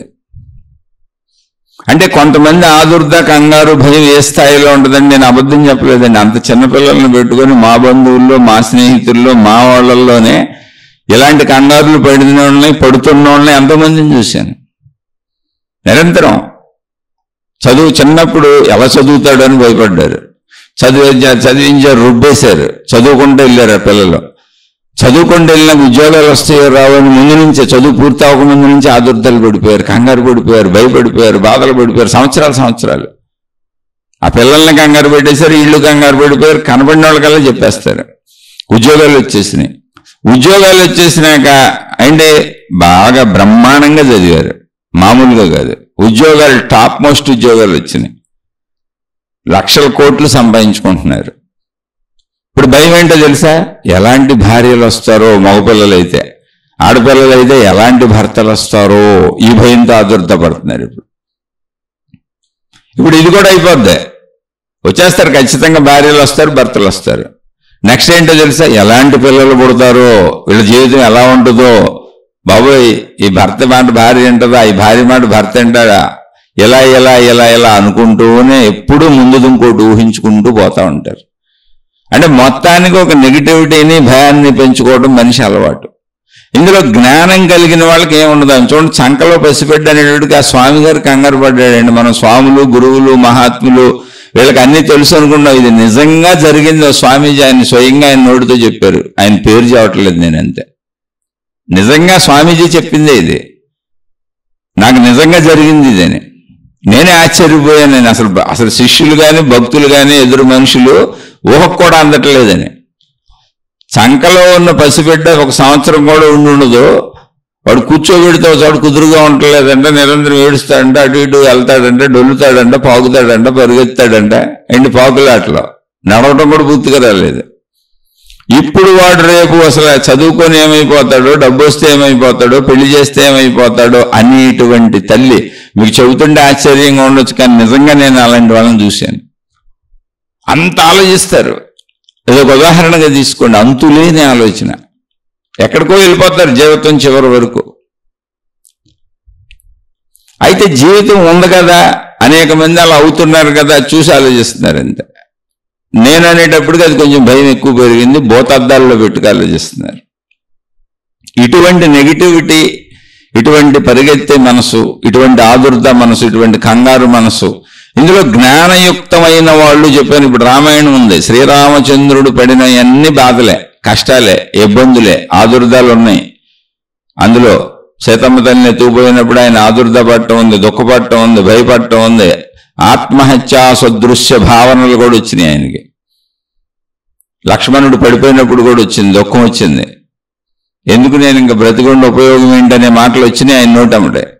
అలా అందరు మహాత్ములకి అటువంటి ఆపత్కాలాల్లో వచ్చినాయి. మామూలు సమయం అప్పుడు రావు, అది కూడా తగుమాత్రంగా వచ్చినాయి. మళ్ళీ ధైర్యంగా నిలబడి పోరాటాలు చేశారు. అన్ని పోరాటాలు చేసి తన భార్యను తెచ్చుకున్నారు ఆయన. అలా మిగిలిన మహాత్ములైన అంటే జ్ఞానం గలవారు సమస్యని ఎదుర్కొనేటప్పుడు సమస్య పరంగా వచ్చిన దుఃఖాన్ని భరించవచ్చు, నెగిటివిటీని భరించవచ్చు, కొంచెం అలా కనపడవచ్చు. కానీ జ్ఞానయుతమైన వారు వాటిని ఎదుర్కొంటారు. జీవితం అంటేనే ఎదుర్కొంటూ పోవటం. ఎప్పుడు సమస్యలు ఉంటాయని కాదు, ఎప్పుడూ ఏదో ఒక సమస్య వస్తుందని ఊహించుకోకూడదు. జీవితం అంటే భవిష్యత్తు వస్తే కదా తెలిసేది. అది సమస్యతో వస్తుందా, సాఫీగా వస్తుందా అనేది వచ్చినప్పుడు తెలుస్తుంది. అయినా సమస్య అనేది ఏంటి, నువ్వు భావించుకునేది ఏముంటుంది. సమస్య అనేది కొంచెం అనారోగ్యం వచ్చింది, డాక్టర్ దగ్గరికి వెళ్ళి బిళ్ళలేసుకో. కొంచెం డబ్బు నష్టం వచ్చింది, ఓకే అనుకో. నువ్వు సంతృప్తి చెందితే అసలు ప్రాబ్లమే లేదు ఇక్కడ. అలానే ఎన్ని వచ్చినా నువ్వు తప్పించుకోలేనిది ఒకటి ఉంది, మరణం. దాన్ని తప్పించుకోవడం ఎవరి వల్ల కాదు, అంగీకరించి ఫిక్స్ అయిపోయింది. ఇంకా మిగిలిన జీవితం ఇలా సాగుతూ ఉంటుంది. ఎవరికైనా, మనకైనా అంతే, మన వాళ్ళకైనా అంతే. అప్పుడు జ్ఞానయుతంగా జీవిస్తావు. సహజంగా మనిషిలో భవిష్యత్తు తెలియదు కనుక, నిరంతరం అవసరాలు కోరికలు ఉంటాయి కనుక మనసు ఎప్పుడు ఎన్ని పొందినా కూడా కొంత ఆదుర్ద, కొంత భయం, కొంత టెన్షన్, కొంత ఒత్తిడి, మంచి పనులైనా చెడ్డ పనులైనా, దైవ కార్యాలైనా మామూలు కార్యాలైనా అన్ని చోట్ల అందరికీ ఉంటుంది. వాళ్ళు మహాత్ములైనా మామూలు వాళ్ళైనా. ఇంకా మామూలు వాళ్ళకంటే వీళ్ళకి ఎక్కువ ఉంటుంది. ఈ ఆశ్రమాలు, పెద్ద పెద్ద కార్యాలు పెట్టుకొని మత ప్రచారాలు, మార్గ ప్రచారాలు, దైవ ప్రచారాలు, విధానాలు, సాధనా పద్ధతులు ఇవన్నీ పెట్టుకొని ఎక్కువ మందిని, ఎంత ఎక్కువ మందిని కూర్చుకుంటున్నారో, ఎంత ఎక్కువ వ్యాపకాలు పెట్టుకుంటున్నారో వాళ్ళకి అంత ఎక్కువ సమస్యలు ఉంటాయి. ఎక్కువ ఆదుర్ద ఉంటుంది, ఎక్కువ కంగారు ఉంటుంది, ఎక్కువ ఆందోళన ఉంటుంది, ఎక్కువ ఒత్తిడి ఉంటుంది. ఊరికి వాళ్ళు మేకప్పులతో మీకు నవ్వుతా కనపడతారు అంతే. అందుకే మీరు చూడండి, ప్రతి మహాత్ముడు వాళ్ళకి జబ్బులు ఉంటాయి, డాక్టర్లు ఉంటారు, వైద్యాలు చేయించుకుంటూ ఉంటారు. కాకపోతే వాళ్ళ జబ్బులు స్టేజీల మీద చెప్పరు, వాళ్ళు జ్ఞానబోధ చేసి వెళ్ళిపోతారు. ఎందుకని? అది వృత్తి, అది ప్రవృత్తి. మిగిలిన వాటితో సంబంధం లేదు స్టేజీల మీద, అది పర్సనల్ లైఫ్. అది ఆధ్యాత్మికతని వృత్తిగా ప్రవృత్తిగా పెట్టుకున్నారు. ఆధ్యాత్మికత అంటే ఏంటి? జ్ఞానబోధలు. ఇప్పుడు నేను మీతో మాట్లాడుతున్నాను, నేను ఎవరో మీకు తెలియదు, నా మాటలో మీకు తెలుసు, కానీ నా సమస్యలు మీకేం తెలుసు? అసలు ఇలా కూర్చొని చెప్పడానికి ఒక గంట కూర్చొని చెప్పినాక నాకు నడువు నొప్పి వస్తుందని, గొంతు నొప్పి వస్తుందని, తలనొప్పి వస్తుందని మీకు తెలియదుగా. ఆయనకి ఏ ప్రాబ్లం లేదు, దడదరలాడించుకుంటూ గంటం పోయి చెప్పేస్తున్నాడని అటే వాళ్ళు అనుకుంటూ ఉంటారు. స్వామి అని ఒక నమస్కారం, గురువు గారు అని ఒక నమస్కారం, అయ్యా అని ఒక నమస్కారం. కానీ నేను మీరంటూ ఉన్నాయి. కానీ దీనిని ఒక ప్రవృత్తిగా పెట్టుకున్నా. ఇది నేను నేర్చుకోవాలనుకుంటున్నా, ఇది నేను తెలుసుకోవాలనుకుంటున్నా, నా జీవితకాలం ఇందులో గడుపుకోవాలనుకుంటున్నా, ఈ జ్ఞానం నేను పొందాలనుకుంటున్నా. అందుకని నేను ఇష్టపూర్వకంగా ఒక వృత్తిగా ప్రవృత్తిగా పెట్టుకుని వెళ్ళిపోతున్నా. నాకు ఎన్నైనా ఉండొచ్చు సమస్యలు. ఇప్పుడు ఉద్యోగాలు చేసే వాళ్ళకి అనారోగ్యాలు ఉంటాయి, బాధలు ఉంటాయి, కష్టాలు ఉంటాయి. ఉద్యోగాలు చేయక తప్పదుగా. బాగా ఎక్కువైతే సెలవులు పెట్టుకొని ఇంట్లో పడుకుంటారు, కొంచెం దొక్కితే మళ్ళీ వెళ్ళిపోవాల్సిందే. లేదా ఉద్యోగం పోతుంది. ఉద్యోగం పోతే, వృత్తి వ్యాపార ఉద్యోగాలు పోతే ఇప్పుడు బతకడానికే కుదరదుగా. అందుకని భరించగలిగిన బాధల్లో అలా వృత్తి వ్యాపార ఉద్యోగాలు చేసుకుంటూ ఉండాల్సింది ఎవరైనా. జీవితం ఇంతే. అందుకని ఆ నెగిటివిటీ అనేది ఉంటుంది కనుక ఆ నెగిటివిటీని పోగొట్టుకోవడానికి జ్ఞానయుతమైనటువంటి ఆలోచనలను అందుకునే ప్రయత్నం చేస్తుంటాం మనం. నెగిటివిటీ ఎవరు భావించుకుంటుంది? నేనే, నా భావనే. నా భావనలోనే ఏమి లేదు. నెగిటివిటీ అంటే అవుతుందో అవదో, జరుగుతుందో జరగదో, భవిష్యత్తు తెలియదు, ఏమవుద్దో, ఉంటానో ఉండనో, ఏమన్నా అనారోగ్యం వచ్చింది, ఉంటానో పోతానో, నేనైనా నా వాళ్ళైనా, నేను అనుకున్నది అవుతుందో అవదో, నాకు మంచి జరుగుతుందో, నేను నా కుటుంబం నా వాళ్ళందరూ హాయిగా ఉంటామో ఉండమో, ప్రతి దానికి ఒక కన్ఫ్యూజన్.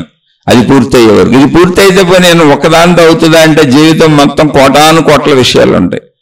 నిరంతరం ఇదే సందిగ్ధత. ఈ సందిగ్ధతలో ఉండేటువంటి వ్యక్తికి ఉండేదేంటి ఆ కన్ఫ్యూజన్ స్టేట్లో అంటే ఆదుర్ద, భయం, ఒత్తిడి, నెగిటివిటీ, మొత్తంగా నెగిటివ్ గుణాలు ఉంటాయి. అందులో మంచి వాళ్ళు నెగిటివ్ గుణాలు ఉన్నా కూడా వాటిని సర్దుకుంటూ ఉంటారు. మంచి వాళ్ళు అంటే కొంచెం జ్ఞానం కలిగిన వాళ్ళు. సహజంగా జ్ఞానం అంటే ఏంటి? తెలుసుకోవటం. ఎలా తెలుసుకోవటం? అంతే. జ్ఞానం ఎక్కడి నుంచి వస్తుంది? జ్ఞానం లేని వాళ్ళు ఇక చంటి పిల్లల్ని ఎత్తుకొని ఇప్పుడు మా అబ్బాయి ఏమైపోతాడో మా అమ్మాయి ఏమైపోతుందో అని కొంతమంది చంటి పిల్లలు పుట్టంగానే 6 నెలల్లో సంవత్సరంలో డాక్టర్లు చేసేస్తాం, ఇంజనీర్లు చేసేస్తాం, కలెక్టర్లు చేసేస్తాం అని చెబుతుంటారు. కొంతమంది పుట్టక ముందే పేర్లు పెట్టేసుకుంటుంటారు. ఆలి లేదు, చూలు లేదు, కొడుకు పేరు సోమలింగం అని పేరు సామెత ఒకటి ఉంది. అలాగే ఉంటారు మనుషులు. అసలు చిన్నపిల్లలు ఉంటేనే వాళ్ళకి పెళ్ళైపోయినట్టు, వాళ్ళకి పిల్లలు పుట్టినట్టు, మళ్ళీ వీళ్ళ పేర్లు వాళ్ళ పిల్లలు పెట్టేసుకున్నట్టు, వాళ్ళ అమ్మ పేరు వాళ్ళ నాన్న పేరు వాళ్ళ మనవడు మనవరాలకు పెట్టేసినట్టు కలలుగానే వేస్తూ ఉంటారు అలా కూర్చొని. ఇవన్నీ కూడా చెదిరిపోతూ ఉంటాయి. ఎందుకని? భవిష్యత్తు మన చేతిలో లేదు. అందుకని ఆ భావజాలం ఏదుందో, ఆ నెగిటివ్ భావజాలం ఏదుందో దాన్ని పాజిటివ్గా మార్చుకోవటానికి, ఇప్పుడు ఈ నెగిటివ్ భావజాలం అంతా ఏమవుతుంది? నాకు భయాన్ని కల్పించి నేను అసమర్థుడిని, అసమర్థురాల్ని, బలహీనుణ్ణి, భయస్థుడిని, భయస్థురాల్ని, బలహీనురాల్ని, నా వల్లేం కాదు, అనారోగ్యవంతురాల్ని, నాకెవరు సహకరించరు, నేను ఏం చేసిన పని అవదని ఒక నిరాశావాదం, నిస్పృహావాదం వచ్చేస్తుంది. అలా మనసు అలవాటు పడిపోద్ది. మీరు చూడండి, మీ చుట్టూ ఉన్న అందరూ అలాగే ఉంటారు, మీరు అలాగే ఉంటారు. ఉత్సాహం తగ్గిపోద్ది. మనకు బాగా ఉత్సాహంగా కనపడేది ఎవరో తెలుసా? ఏ బాధ్యతలకు రాని తల్లిదండ్రుల మీద బతుకుతున్నటువంటి చదువుకునే పిల్లలు. వాళ్ళకేం తెలీదు, చక్కగా టీనేజ్లో ఉన్నారు. ఏదో తల్లిదండ్రులు డబ్బులు ఇస్తే అలా తిరుగుతూ ఉంటారు, చదువుకుంటూ ఉంటారు, ఫ్రెండ్స్తోనే వెళ్తారు. అంటే మంచివాళ్ళే, బాగా చదువుతారు, చక్కగా సినిమాలు, షికారులు. ఎందుకని? బాధ్యత ఎంటర్ అవ్వలేదు. భవిష్యత్తు ఊరికైనా తల్లిదండ్రులు చదవమంటున్నారు కాబట్టి చదువుతున్నారు తప్ప భవిష్యత్తు ఏంటో కూడా పెద్ద ఆలోచన ఉండదు. మళ్ళీ ఆలోచన వచ్చిన కాడి నుంచి ఉద్యోగ వేటలో బాగా చదువుకోవాలని ఆలోచన వచ్చిన కానీ వాళ్ళకు కూడా టెన్షన్ మొదలైపోద్ది. అలాంటి వాళ్ళకి చాలా మందికి నెత్తి మీద బొచ్చుకోవడం ఉండదు, ఊడిపోతూ ఉంటుంది. తల్లిదండ్రులు ఓడగొట్టేస్తారు. బాగా చదువు, ఇంకా చేయని వీళ్ళు కూడా ఇంకా చేయాలి, ఇంకా సాధించేయాలని మొత్తం నెత్తి మీద బొచ్చు ఓడగొట్టుకుంటారు, టెన్షన్లు తెచ్చేసుకుంటారు, ఆరోగ్యాలు పాడు చేసుకుంటారు. ఇవన్నీ కాలంలో తెలుస్తాయి. ఇప్పుడు మనం ఎంత ఒత్తిడికి వాళ్ళని గురి చేసాం, వాళ్ళు ఎంత ఒత్తిడికి గురయ్యారు అనేది కాలంలో వచ్చే అనారోగ్యాలు చెబుతాయి. అయితే కాలంలో అనారోగ్యాలు వస్తాయని మనం అనుకోంగా ఇప్పుడు మనకి గొప్ప గొప్ప పదవులు, గొప్ప గొప్ప చదువులు, గొప్ప గొప్ప హోదాలు, గొప్ప అన్ని గొప్పవి కావాలి, పెద్దవి కావాలి, ఎక్కువ కావాలి. దాంట్లో నుంచి భయం, నెగిటివిటీ క్రియేట్ అయిపోతూ ఉంటుంది. ఎప్పుడైతే నువ్వు ఎక్కువను కోరుకుంటున్నావో ఆ ఎక్కువ నువ్వు పొందగలవో లేదో నీకు తెలియదు. అసలు తక్కువైనా పొందగలవో లేదో నీకు తెలియదు. భవిష్యత్తులో ఏముందో నీకు తెలియదుగా, ప్రయత్నమే నీకు తెలుసు. సహజంగా ఇటువంటి భావజాలంతో వెళ్ళే మనుషులకి ఏదో బాధ్యత లేకుండా టీనేజ్లో ఉండి తల్లిదండ్రుల మీద ఆధారపడి జీవిస్తున్న పిల్లలు సరదాగా జీవించుకెళ్ళిపోవటం, ఏదో ఎగ్జామ్స్ టైంలో కొంచెం ఎగ్జామ్ ఫియర్, కొంచెం ఎగ్జామ్ ఫోబియాలు ఉంటే ఉండొచ్చు, కానీ విడిగా హాయిగా ఉంటారు తప్ప బాధ్యతలు వచ్చేసినాయి అంటే ఇంక అక్కడి నుంచి మొత్తం మొదలే. అన్ని ఆదుర్దాలు, కంగారులు, భయాలు ఎన్నైనా ఉండదు నీకు, నువ్వు ఎన్నైనా పొందు, నీకు సంతృప్తి ఉండదు. కారణం ఏంటంటే భవిష్యత్తు తెలియదు, భవిష్యత్తును ఊహిస్తూ ఉంటావు. ఊహ ఎప్పుడు నెగిటివిటీలో ఉంటుంది, భయంగా ఉంటుంది, బాధగా ఉంటుంది. అటువంటి నెగిటివ్ ఊహని, నెగిటివ్ కాదు నాయన ఇక్కడ అన్ని నెగిటివ్లే జరగవు, నువ్వు అనవసరంగా ఊహించుకుంటున్నావు, దుఃఖపడుతున్నావు, బాధపడుతున్నావు, కాబట్టి దాన్ని సక్రమమైన ఆలోచనగా మార్చుకో. అసలు మనసును అన్ని పరుగులు తీనివ్వబాక, మనసును అంత గంతులు వేయనివ్వబాక. అన్ని గంతులు వేస్తే మనసు కంగారు పడిపోద్ది. అందుకని ఏం చేయాలి? నీకు నువ్వే చెప్పుకో అని ధ్యానం నేర్పారు. ప్రశాంతంగా కూర్చో, మనసును ఆపడం కూర్చో అని అనేక మంది మహాత్ములు వచ్చి అనేక ధ్యాన పద్ధతులు నేర్పారు. అంటే వీటికంటే ముందు నామ సంకీర్తనలు నేర్పారు. ఏదో ఒక దేవుణ్ణి, నీకు నచ్చిన దేవుణ్ణి, నువ్వు పుట్టగానే ఏదో మతం ఉంటుంది, అదిగో ఈ దైవనామాలు చేసుకో, ఇదిగో ఈ గురువుని అనుసరించు. ఫస్ట్ స్టార్టింగ్ స్టెప్ నామస్మరణ. భగవంతుడిని అలా తలుచుకో, కాస్త పూజించుకో, కాస్త అర్చించుకో, నిరంతరం ఆ నామం చేసుకుంటూ ఉండు. అది కొంచెం ముదిరినాక అఖండ నామస్మరణలని వస్తాయి, అఖండ నామ సంకీర్తనలని. అందరూ గ్రూపులుగా చేస్తూ ఉంటారు, భక్తి కార్యక్రమాలు జరుగుతూ ఉంటాయి. అక్కడి నుంచి కొంచెం కొంచెం ముందుకు వచ్చినాక మంత్రాలు, మంత్ర జపాలు వచ్చినాయి. ఇండివిజువల్గా చేసుకో, గ్రూప్తో కాదు. ఎందుకంటే గ్రూపులోకి వెళ్ళినాక మళ్ళీ అక్కడ కూడా నువ్వు ఎంత దైవీ కార్యక్రమాలైనా గ్రూపుల్లోకి వెళ్ళి మనుషులతో ఉన్నాక మళ్ళీ గ్రూపిజాలు వచ్చేస్తాయి, పవర్ స్ట్రగుల్ వచ్చేస్తుంది, ఒకడికొకడికి పడిసావదు, ఈర్ష్యులు, అసూయలు, ద్వేషాలు మళ్ళీ మామూలే. మళ్ళీ భయాలు, ఆదుర్దాలు, కంగారులు, అవుతుందా అవదా, జరుగుతుందా జరగదా, ఈ ఘర్షణ ఏంటి, ఈ గొడవ ఏంటి, ఇవే వచ్చేస్తాయి. అక్కడి నుంచి ఇంకో స్టెప్ ఎక్కిచ్చి మంత్రాలు, మంత్ర జపం దానికి విధి విధానం పెట్టి, పద్ధతి పెట్టి, ఇది ఇలా చేసుకో అని ఒక నియమము, ఒక నిష్ఠ పద్ధతి పెట్టి మంత్ర జపాలు అంటే నీకు నువ్వే స్వీయంగా ఇంకెవరి దగ్గరికి వెళ్ళకో, నీతో నువ్వు ఉండు, నీలో నువ్వు ఉండు. దానికి ధ్యానమను, మంత్ర జపమను, మళ్ళీ మంత్ర జపాలలో ఎదుటి వ్యక్తి స్టేజ్ని బట్టి, అంటే ఇక్కడ సోదరి అన్ని అడిగారు అందుకని అన్ని చెప్పుకుంటూ వస్తున్నాను. మంత్ర జపాలలో పైకి ఉచ్చరించేటట్టుగా మంత్రం ముందు మనకి పైకి బాగా ఉచ్చరించకపోతే మన మనసు నిలబడదు. అందుకని పైకి ఉచ్చరిస్తూ మనం అంటున్న మంత్రాన్ని మనమే వింటాం. అది ఒక దైవనామం ఉంటుంది, మంత్రం అంటే ఏమి ఉండదు. మననాత్ త్రాయితే ఇది మంత్ర. పదే పదే మననం చేయటం చేత ఏది నిన్ను హాయిగా ఉంచుతుందో, సుఖంగా ఉంచుతుందో, ఏది తరింపజేస్తుందో. తరింపు అంటే ఏంటి? సుఖంగా ఉంటాం, హాయిగా ఉంటాం. నీ మనసుని చంచలత్వానికి లోను కానివ్వకుండా, దుఃఖపడనివ్వకుండా, ఆదుర్ద పడనివ్వకుండా, కంగారు పడనివ్వకుండా నిన్ను ఒకే దాని మీద ఉంచుద్ది. అలా నీకు నువ్వే ఒక మంత్ర జపం చేసుకో. అది ముందు ఒక బిగ్గరగా చేసుకో, తర్వాత సౌండ్ ఆపేసి పెదవులు కదుపుతూ చేసుకో, తర్వాత పెదవులు కదపడం కూడా ఆపేసి లోపలే మననం చేసుకో, బయటకి ఏ కదలిక లేదు. అలా లోపల మననం కూడా అయిపోయినాక మంత్ర జపం మీద పట్టు వచ్చేస్తే ధ్యానంలోకి వెళ్ళిపో. అసలు ఏమీ చేయకుండా నీలో ఉన్న ప్రాణశక్తిని ఆలోచన కదలకుండా అలా నిశ్చలంగా ధ్యాన స్థితిలో ఉండడం నేర్చుకో. అది ఇంకా బాగా కుదిరి నువ్వు ముందుకెళ్ళిపోతే అది నిన్ను సమాధి స్థితికి తీసుకెళ్ళిపోద్ది. అలా వరుసగా ఎక్కడికైనా వెళ్ళిపోతావు. అలాంటి మార్గాలన్నీ ఏర్పరిచారు. ఆ ఏర్పరిచిన వాటిల్లో స్టార్టింగ్ నామజపంతో మొదలవుతుంది, భక్తితో మొదలవుతుంది, భజనలతో మొదలవుతుంది, కీర్తనలతో మొదలవుతుంది. ఇవన్నీ బాహ్యంగా గ్రూపులు చేస్తారు. ఇండివిజువల్గా చేసుకునే అన్నీ కూడా మంత్రాలు, మంత్ర జపాలు అలా మొదలవుతాయి. అలా స్లోగా అక్కడి నుంచి ధ్యానాలకు వెళ్తారు, ధ్యానంలోంచి ఇంకా లోతుకి వెళ్తారు, సమాధుల్లోకి వెళ్ళిపోతారు, సమాధి స్థితుల నుంచి ఇంకా దాటుకుంటూ అనంత ఆత్మశక్తి ఎరుకకి, ఆత్మజ్ఞానంలోకి వెళ్ళిపోతారు, ఆధ్యాత్మిక చదువులోకి వెళ్ళిపోతారు. అక్కడ మొదలై ఇక్కడ దాకా వస్తారు. ఇవన్నీ మనిషి యొక్క శరీర పనితీరు, మనసు పనితీరు, బుద్ధి పనితీరు యొక్క నిర్మాణాన్ని బట్టి, అంటే ఈ పనితీరుని బట్టి అవి తయారు చేశారు మహాత్ములు, ఏ ఏ స్థితుల్లో ఉన్న వాళ్ళకి అవి. అలాగే ఇప్పుడు ఈ ఎఫర్మేషన్స్ అనే ఏదంటున్నారో ఇవన్నీ కూడా మన శరీర లక్షణం, దానికి తగ్గట్టుగా చెప్పారు. మనం పదే పదే మననం చేసుకుంటే ఏమవుతుంది? మంత్రమేగా మననం చేసుకునేది, పదే పదే చెప్పుకుంటే మననాత్ త్రాయితే ఇది మంత్ర.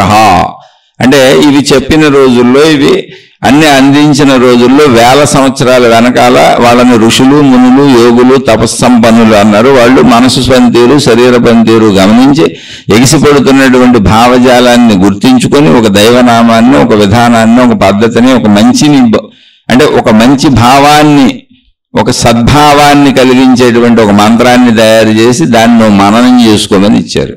దాన్ని ముందే నామ సంకీర్తనగా చేయించారు, తర్వాత జపాలుగా చేయించారు, తర్వాత మంత్రంగా మననం చేయించారు. స్టెప్ బై స్టెప్ ఇది. ఈ నామ సంకీర్తనలే భజనలు ఉన్నాయి, అందులో గ్రూపులు ఉంటాయి. నామ సంకీర్తనలు అన్నప్పుడు భజనలు అనొచ్చు, భక్తి పాటలు అనొచ్చు, అక్కడి నుంచి నామ సంకీర్తనలు అనొచ్చు. ఇవన్నీ గ్రూపులు. అక్కడి నుంచి ఇండివిజువల్గా చేయించారు. అలా ఒక్కొక్క స్టెప్ మనిషిని, అంటే మనిషి యొక్క మానసిక స్థితిని, గతిని తెలుసుకొని, ఎందుకని అది మనిషికి తెలుసుగా, తమ మీద తమకు అదుపు వచ్చిన వాళ్ళు మిగిలిన వాళ్ళకి నేర్పే ప్రయత్నం చేశారు. అలా ప్రయత్నం చేసిన వాళ్ళని మహాత్ములని, గురువులని, మునులని, ఋషులని, యోగులని అన్నారు. మునులు అంటే ఏమి లేదు, మౌనంగా ఉండి తమలోకి తాము వెళ్ళిన వారు మునులు. అలా మహర్షులు అంటే ఋషి అనేది ఒక రుజువు, సత్యము, ఒక సత్యాన్వేషకుడు మహర్షి, మహారుషి. సత్యాన్ని దర్శించినవాడు, సత్యాన్ని అన్వేషించి దర్శించినవాడు.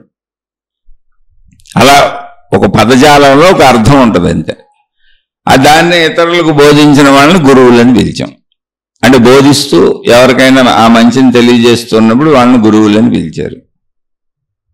ఇలా ఆ మానసిక పనితీరు ఎలా ఉంటుంది, శరీర పనితీరు ఎలా ఉంటుంది, మనిషి ఎలా భావించుకుంటూ ఉంటాడు, ఒక సగటు సామాన్య మనిషి యొక్క భావన ఏంటి అని తెలుసుకొని పూర్వం నుంచి వచ్చినటువంటి ఆధ్యాత్మికత, లేదా మత విధానాలు కావచ్చు, భక్తి విధానాలు కావచ్చు, దైవ విధానాలు కావచ్చు, సాధనా పద్ధతులు కావచ్చు, అనేక మతాలలో అనేక మంది గురువులు అనేక రకాలుగా తయారు చేసి మనుషులకు అందించారు. ఇవన్నీ మనుషులకు ఉపయోగపడేవే. ఇప్పుడు మనుషులు చదువుకోవడానికి చదువుల్లో, మామూలు భౌతిక చదువుల్లో ఎన్ని వందల, వేల, లక్షల రకాల కోర్సులు ఉన్నాయో ఎవరు ఎటు కావాలంటే అటు వెళ్ళి చదువుకోవచ్చు. అలాగే ఆధ్యాత్మికతలో కూడా వారి వారి అభిరుచుల్ని బట్టి వారికి అర్థమయ్యే విధానాలను బట్టి అనేక సాధనా పద్ధతులు, అనేక మతాలు, అనేక మార్గాలు, అనేక మంది దేవుళ్ళు, అనేక మంది గురువులు, అనేక రకాల విషయాలుగా అది వ్యాపించింది. అలాంటి వ్యాపక దశలో ఇప్పుడున్నటువంటి లేటెస్ట్ సమాజంలో సైకాలజిస్టులు వచ్చారు, సైక్రాటిస్టులు వచ్చారు, సోషల్ మీడియా పెరిగింది, ఒక అవేర్నెస్ పెరిగింది, చదువుకున్న వాళ్ళు వచ్చారు. ఇప్పుడు ఋషులు మునులు యోగులను కాకుండా ఈ అఫర్మేషన్స్ అని లేదా విజువలైజేషన్ అని ఇలా కొత్త కొత్త పదాలు, కొత్త కొత్త పేర్లు వచ్చినాయి. ఇవన్నీ ఏమి లేదు. మననాత్ మంత్ర, మననాత్ త్రాయితైత మంత్ర అన్నప్పుడు ఒక మంత్రాన్ని, ఒక దైవ నామాన్ని ఏదో తీసుకోవటమా, లేదా ఒక సద్భావాన్ని కలిగించేటువంటి 3-4 లైన్లు ఉన్నటువంటి ఒక మంత్రాన్ని తయారు చేసి ఇవ్వటమా? ఏంటది? భావమే. ఒక దైవనామం అనుకోండి, ఆ దేవుడు గుర్తొస్తాడు, ఆ దేవుడు కథ గుర్తొస్తుంది, ఆ దేవుడు జీవిత విధానం గుర్తొస్తుంది, ఆయన ధర్మం తప్పడు, ఎలా ఉన్నాడు అలా ఉన్నాడు, రక్షిస్తాడు, కాపాడుతాడు, మనం కూడా ధర్మం తప్పకుండా ఉండాలి, ఇతరులకు మేలు చేసేలా ఉండాలి. ఇటువంటి భావాలు మనలో ఉత్పత్తి అయ్యేలా మంత్ర విధానం తయారైంది. అలాంటి మంత్రాల్లోనే కొన్ని మంత్రాలు మళ్ళీ దైవానికి సంబంధించినవి కాకుండా నా బుద్ధిని చక్కగా నడుపు, నా బుద్ధిని ప్రచోదింపచేయి, ధర్మంలో వెళ్ళేటట్టు చేయి, మంచిగా ఉండేటట్టు చేయి, అలా ఉంది. ఇంకోటి రకాల మంత్రాలు, మేము కలిసి ఉందుముగా సహనావతు సహనౌ భనక్తు సహవీర్యం గర్వావహై తేజస్వినావధీతమస్తు మా విద్విషావహై. అంటే మేము అందరం కలిసి ఉంటాం, కలిసి పూజిస్తాం, అందరం కలిసిమెలిసి తిరుగుతాం, ఎవరు మా మధ్య విరోధాలు రాకుండుగా కానీ తమకు తాము చెప్పుకునేలా కొన్ని తయారైంది శాంతి మంత్రాలు అంటారు. అంటే ఇవన్నీ అఫర్మేషన్స్ ఎందుకే? ఒకప్పుడు వాటిని మంత్రాలు అన్నారు, ఒకప్పుడు వాటిని నామజపాలు అన్నారు, ఒకప్పుడు వాటిని భక్తి అన్నారు, ఒకప్పుడు వాటిని భజనలు అన్నారు. ఇవన్నీ కూడా మన లోపల భావాలు మంచిగా పెరగడానికి, మంచి భావాలు పెరగడానికి, సద్భావాలు పెరగడానికి, నెగిటివిటీ పోయి ధైర్యం పెరగడానికి మనకు మనమే చెప్పుకోవటం. ఈ అఫర్మేషన్స్ అన్నీ అలాంటివి. విజువలైజేషన్ అనేది అలాంటిది. నువ్వు మంత్ర జపం చేస్తున్నప్పుడు అక్కడ విజువలైజేషన్ ఉంటుంది. ఆ మంత్రానికి సంబంధించిన దేవుడో దేవతో లేకపోతే అందులో ఉండే భావమో నువ్వు భావించుకుంటూ ఉంటావు. అంటే ఈ భావనాత్మకత, ఈ సృజనాత్మకత అది నెగిటివ్ వైపైనా, పాజిటివ్ వైపైనా, మంచి వైపైనా, చెడు వైపైనా వెళ్ళిపోయేలా మనిషిలో శక్తి ఉంది, ఆలోచన శక్తి ఉంది, భావనా శక్తి ఉంది, సృజనాత్మక శక్తి ఉంది. ఆ శక్తిని ఎటు వాడాలి అనేవి అఫర్మేషన్స్ కావచ్చు, ఆ మంత్రాలు కావచ్చు, లేదా విజువలైజేషన్స్ కావచ్చు. ఈ సోషల్ మీడియాలో బోల్డ్ వచ్చేసినాయి. ఇప్పుడు యూనివర్స్ మీకు అన్ని ఇచ్చేస్తుంది, విశ్వశక్తి మీకు అన్ని ఇచ్చేస్తుంది, మీరు అనుకోండి, మీరు భావించుకోండి, 21 రోజులు రాసుకోండి, 42 రోజులు రాసుకోండి, ఏదో ఒకటి సంథింగ్ రాసిందే రాయండి, చెప్పిందే చెప్పండి, అన్నదే అనుకోండి. అంటే ఇందులో ఏం జరుగుతాయి, ఏం జరగవో ఇది కూడా తెలుసుకోవాలి. విశ్వానికి విరుద్ధమైనవి ఏది జరగదు. విశ్వానికి విరుద్ధం అంటే ఏంటో తెలుసు. నేను ఒక లాటరీ టికెట్ కొనుక్కొని నాకు 100 కోట్లు తగిలేటట్టు ఒక లాటరీ టికెట్ కొనుక్కొని నాకు 100 కోట్ల లాటరీ తగులుతుంది, నాకు 100 కోట్ల లాటరీ తగులుతుంది, నాకు 100 కోట్ల లాటరీ తగులుతుంది, నాకు 100 కోట్ల లాటరీ తగులుతుంది అని మీరు 100 కోట్ల సార్లు అనుకున్నా మీకు తగలదు ఆ లాటరీ. అలాంటి అవో.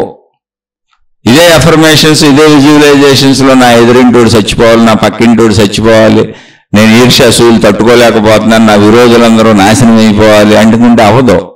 మీరు ఎన్ని వేల లక్షల సార్లు అనుకున్నా అవదు.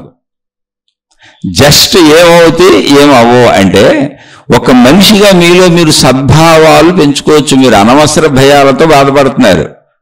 ఇప్పుడు నా కొడుకు ఏమైపోతాడో, నా కూతురు ఏమైపోద్దో, నేనేమైపోతానో, మా ఇల్లు ఏమైపోద్దో, డబ్బు సరిపోద్దో లేదో, నేను అనుకున్నది అవుద్దో లేదో, ఆ చదువు పూర్తి చేస్తారో లేదో, ఆ ఉద్యోగం వస్తుందో లేదో, మంచి కోళ్ళు వస్తుందో లేదో, ఇవన్నీ జరగల ఆ కాలంలో జరగబోయేవి.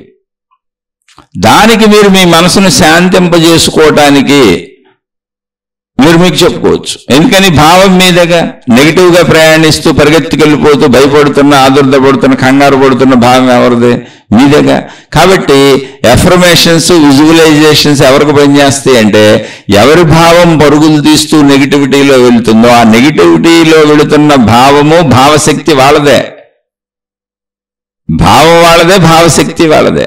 అక్కడ అద్భుతాలు ఏమి లేవు. దాని నెగిటివిటీకి వెళ్తుంది. ఎందుకని? భవిష్యత్తు తెలియకపోవటం వలన అవసరాలు, కోరికలు అనేది మనిషికి సహజం కాబట్టి అవి తీరవేమో, తీరకపోతే ఎలా బతకాలనే ఒక భయం, ఆదుర్ద సహజం కాబట్టి అందుకని నెగిటివ్గా పోతుంది. అది దాన్ని నీ భావంతో పాజిటివ్గా మార్చుకోవచ్చు. ఎందుకని? భావం నీదే, శక్తి నీదే, భావశక్తి నీదే, ఆలోచన శక్తి నీదే. అవన్నీ భవిష్యత్తులో నేను ఏముంది ఇప్పుడు ఆ అనారోగ్యం వచ్చింది, అనారోగ్యం తగ్గదా? అనారోగ్యాలు వచ్చిన వాళ్ళందరూ చచ్చిపోతున్నారా ఏంటి? అసలు చిన్న చిన్న అనారోగ్యాలు మనిషి అన్నాక శరీరం అన్నాక 100 సంవత్సరాలు రావా? కొంతమంది ఊరికినే జలుబు రాగానే కూడా ఏమో నాకు కరోనా మళ్ళీ అటాక్ అయిపోయిందేమో అంటే ఇప్పుడు కరోనా ప్రపంచంలో లేదురా నాయన నమ్మడం. ఎందుకంటే అది ఒక రకమైన మానసిక వ్యాధి, విపరీతమైనటువంటి ఆలోచన ధోరణి. అటువంటి వాళ్ళకి ఇవన్నీ పనిచేస్తాయి. మననాత్ మంత్రం ఎలా పనిచేసిందో, నామజపం ఎలా పనిచేసిందో, దైవభక్తి ఎలా పనిచేసిందో, గురుభక్తి ఎలా పనిచేసిందో, జ్ఞాన గ్రంథం ఎలా పనిచేసిందో అలా సేమ్ నీకు నువ్వు చెప్పుకునేది కూడా పనిచేస్తుంది. అది ఎంత పనిచేస్తుంది అంటే నువ్వు చెప్పుకునే గాఢతను బట్టి మళ్ళీ నువ్వు నిజంగా నిజాయితీగా గాఢంగా చెప్పుకుంటే చక్క పనిచేస్తుంది, లేదా పనిచేయదు. విజువలైజేషన్ ప్రక్రియలైనా ఎఫర్మేషన్లైనా ఎలాంటి బోర్డులు ఉన్నాయి. ఇప్పుడు విశ్వం మీకు అన్ని ఇచ్చేస్తుంది, అసలు విశ్వం ఐశ్వర్యం ఇస్తుంది, సంపదలు ఇస్తుందని కొంతమంది ఎంత విచిత్రంగా చెబుతున్నారు. ప్రజలు ఎంత విచిత్రంగా, చెప్పేవాళ్ళు ఎంత విచిత్రంగా తయారయ్యారు, వినేవాళ్ళు అంతకంటే అంత విచిత్రంగా తయారయ్యారంటే అటువంటి వాళ్ళకి వేల మిలియన్ల వ్యూస్ ఉంటున్నాయి. ఒక ఆయన చెబుతున్నాడు ఏంటో తెలుసా, డబ్బులు ఎక్కేసేటప్పుడు సహజంగా మనం ఒక చేతిలో డబ్బులు పెట్టుకొని రూపాయి నోట్లు, సపోజ్ ఒక 50 నోట్లు ఉన్నాయి, లెక్క వేయాలనుకున్నాం ఎంత ఉన్నాయని, వాటిని బయటికి తీసి లెక్కేస్తాం. అంటే ఈ చేతిలో డబ్బులు ఉంటే ఒక్కొక్క నోటు బయటకు తీస్తూ ఉంటాం ఇలా, అది రెండో చేతితో. అలా బయటకు తీస్తే ధనం బయటకు వెళ్ళిపోద్దండ. లోపలికి తీసుకోమన్నాడు మీయోపికి లెక్కేసేటప్పుడు, అప్పుడు లోపలికి వచ్చేస్తుందంట ధనం. ఒరే మన చేతిలో ఉన్న ధనం బయటకు వెళ్ళిపోవడం ఏంటి, లోపలికి వచ్చేయడం ఏంటి? ఇది డబ్బు అంటే అందరికి పిచ్చి కాబట్టి జస్ట్ ఊరికినే చేత్తెట్టు అంటవేగా, ఏం పోయింది అందులో, దాన్ని నమ్మితే వచ్చిన నష్టమే ఉందని గుడ్డి నమ్మకాలు నమ్ముతున్నారు. అలాంటివి జరగవు. నువ్వు కష్టపడితే డబ్బులు వస్తాయి, నువ్వు బద్ధకంగా కూర్చుంటే డబ్బు రాదు. నువ్వు నీ ఇష్టం వచ్చినట్టు విలాసాలకు ఖర్చు పెడితే డబ్బు అయిపోద్ది. నువ్వు అప్పులు చేస్తే నీ అప్పులు తీర్చడానికి రామదాసుకు రాముడు వచ్చినట్టు ఎవరు రారు. రామదాసుకు రాముడు ఎందుకు వచ్చి అప్పులు తీర్చాడంటే ఆయన ఏం వాడుకోలేదు, రాముడు గుడి కట్టాడు. అది కూడా రాముడు వెంటనే రాలేదు, చితక్కొట్టేసినాక వచ్చాడు రాముడు.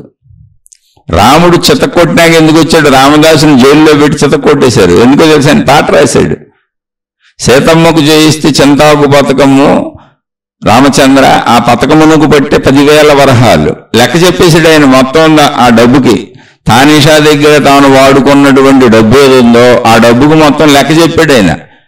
అయ్యా నేనేం తినలేదు, సీతమ్మ వారికి నగలు చేయించాను, గుడికి ఎంత ఖర్చు పెట్టాను, ఏదో పచ్చలహారం చేయించాను, లక్ష్మణుడికి అది చేయించాను, నీకు ఇచ్చేయించానని లెక్క చెప్పాడు రాముడికి. ఎవడబ్బా సొమ్మని కులుకుచ్చు తిరిగేవు రామచంద్ర అన్నాడు. ఏంటి విపరీతంగా చితక్కొడుతుంటే మీరు ఏమైనా దేవుడైనా సరే తట్టుకోలేకపోయాడు ఆయన. అంత భక్తుడే తట్టుకోలేకపోతే మనం కంగారు పడటం, ఆదుర్దా పడటం, భయపడటం, బాధపడటంలో తప్పులేదుగా. కానీ నిజంగా ఆయన భక్తిలో ఖర్చు పెట్టాడు పాపం. ఆయన ఏం తినలేదు, వ్యసనలోలుడు కాదు ఆయన. పాపం ఆ మందిరం కట్టడానికి శ్రీరామచంద్రుల వారికి, సీతమ్మ తల్లికి, లక్ష్మణుడికి, హనుమంతుడికి, మొత్తం రామ పరివారానికి మందిరం కట్టి వాళ్ళకి ఖర్చు పెట్టాడు డబ్బులు. అయినా తప్పేగా. కాబట్టి రాముడు ఏం చేశాడు తెలుసా, నువ్వు ఎలా ఖర్చు పెట్టినానైనా తప్పే. కాబట్టి ఓ పని చెయ్యి, ఆ తప్పుకు సరిపోను 4 దెబ్బలు తిను అంటే ఆయన దెబ్బలు కొట్టారు, జైల్లో పెట్టారు, కొట్టారు. కొడుతుంటేనే పాట రాసి రాముడికి లెక్క చెప్పాడు. సీతమ్మ తల్లికి మొరబెట్టుకున్నాడు, అమ్మ నేను ఎంత మొరబెట్టుకుంటున్నా రాముడు వింటున్నట్టు లేడు, ఆయన రావట్లేదు, నన్ను బ్రోవమని చెప్పవే సీతమ్మ తల్లి అని, కొంచెం చెప్పు తల్లి నువ్వన్నా చెప్పమ్మా అని. ఇంతకా సీతమ్మ తల్లి చెప్పలేదా, రాముడు రాలేదా, ఇవన్నీ ఎందుకు జరగలేదు అంటే ప్రాక్టికల్గా ఆలోచించండి. అక్కడ అంటే సృష్టి విధానం. ఇక్కడ రామచంద్రుడు ఎవరు నేచరు, సీతమ్మ తల్లి ఎవరు నేచరు. ఈ ప్రకృతి శక్తే, విశ్వశక్తే, సృష్టి శక్తే. మనం మనుషులుగా ఎలా జన్మించామో అలాగే మనుషులుగా వాళ్ళు వచ్చారు, దైవాంశం. అందులో విశ్వశక్తి అంశ ఎక్కువ ఉంది, మనలో అజ్ఞాన అంశ ఎక్కువ ఉంది, అంతేం లేదు. వాళ్ళ జ్ఞానాంశ ఎక్కువ ఉంది. దైవత్వం అంటే ఏంటి? ఈ అజ్ఞానాన్ని పోగొట్టుకొని జ్ఞానాంశలోకి వెళ్ళే ప్రయత్నమే ఇది. జ్ఞానాంశ పెరిగితే దైవత్వం. అందరిలో ఉన్న విశ్వశక్తి ఒకటే, అదే ఆత్మజ్ఞానం చెబుతుంది. మొత్తంగా ఉన్న శక్తి ఒకటే. ఎందుకు రాలేదు రాముడు, ఎందుకు రాలేదు సీతమ్మ తల్లి చెప్పలేదు, వాళ్ళకి తెలియదంటే వాళ్ళకి అన్నీ తెలుసు. కానీ నువ్వు గుడి కట్టడానికి వాళ్ళెవరి డబ్బులు ఎందుకే వాడేయటం? నువ్వు ఇంట్లో కూర్చొని రామ అంటే పలకనా నేను, అమ్మా సీతమ్మ తల్లి అంటే పలకనా నేను, ఎందుకు పలకను? ఆయన భగవద్ అవతారాలలో అనేక అవతారాలు ఎత్తినటువంటి పరమాత్మ ఎన్నోసార్లు చెప్పాడు, పత్రం, పుష్పం, ఫలం, తోయం. నువ్వు నాకేం ఆడంబరాలు చేయక్కర్లా, జస్ట్ ఊరిని అలా తలుచుకో. పత్రం, ఒక చిన్న ఆకేయి చాలేదన్నా, ఏదో ఒక ఆకాయ బాబు, ఆకు పేరు కూడా చెప్పలే. బోల్డ్ మొక్కలు ఉన్నాయి నీ ఇంటి చుట్టూ, ఒక ఆకేయి ఏదో అంటే నువ్వు మనిషిగా ఇవ్వటం తీసుకోవటం అలవాటు కాబట్టి ఇచ్చానని నీకు అనిపించడానికి ఒక పత్రం, ఏదో ఒక పుష్పం, ఒక పువ్వు పడే చాలు నా పాదాల మీద. ఫలం, పోనీ దొరికితే ఒక ఫలం పెట్టు, లేకపోయినా పర్వాలేదు. తోయం, ఒక నీటి చుక్క ఇవయా, ఏమీ లేకపోతే నాకేం అక్కర్లేదు, ఒక నమస్కారం భక్తిగా పెట్టి సమస్తం నీకు చేస్తానని చెప్పాడు. అంటే ఇది భక్తిలో, ఇది మనోసంబంధిత భక్తిది అన్నప్పుడు. ఎంత నువ్వు ఇన్ని లక్షలు చేసేసి, ఇన్ని అప్పులు చేసేసి, తానిష కట్టాల్సిన డబ్బులు వాడేసి ఆ మందిరాలు కడతాం ఎందుకు? అందుకని వాళ్ళు జైల్లో పెడతారు, కొడతారు, పడు 4. మరి నువ్వు నేను చేయమని చెప్పలేదు. ఇప్పుడు ప్రతివాడు అప్పులు చేసి తప్పులు చేసి మళ్ళీ దేవుళ్ళు గుళ్ళు కట్టేసి ఆ దేవుళ్ళ మీద పాటలు రాసేసి ఆ దేవుళ్ళని అబ్బా కొట్టితనని అబ్బా తిట్టితనని ఏమీ అనుకోవద్దు అంటాడు. మళ్ళీ తర్వాత ఎవడబ్బా సొమ్మని కులుకూచు తిరిగేవు రామచంద్ర, ఈ దెబ్బల కోరక అబ్బా తిట్టితనయ్యా. ఎవడబ్బా సొమ్మని నేను తిట్టానని మళ్ళీ కోపం తెచ్చుకుంటాను, కోపం తెచ్చుకోక వాళ్ళు కొడతాను, దెబ్బలు ఓర్చుకోలేక తిట్టానన్నాడు ఆయన. మన పరిస్థితి అంతే, తప్పులు చేస్తే దెబ్బలు తింటాం, మళ్ళీ రక్షించమని అడుగుతాం.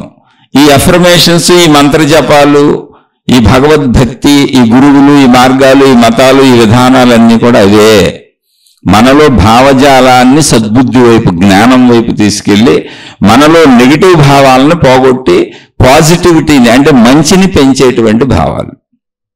పూర్వం అయ్యే ఋషులు మునులు చెప్పిన విధానాలు, మంత్రాలు, జపాలు, నామాలు, ఆ పేర్లు పెట్టారు వాళ్ళు.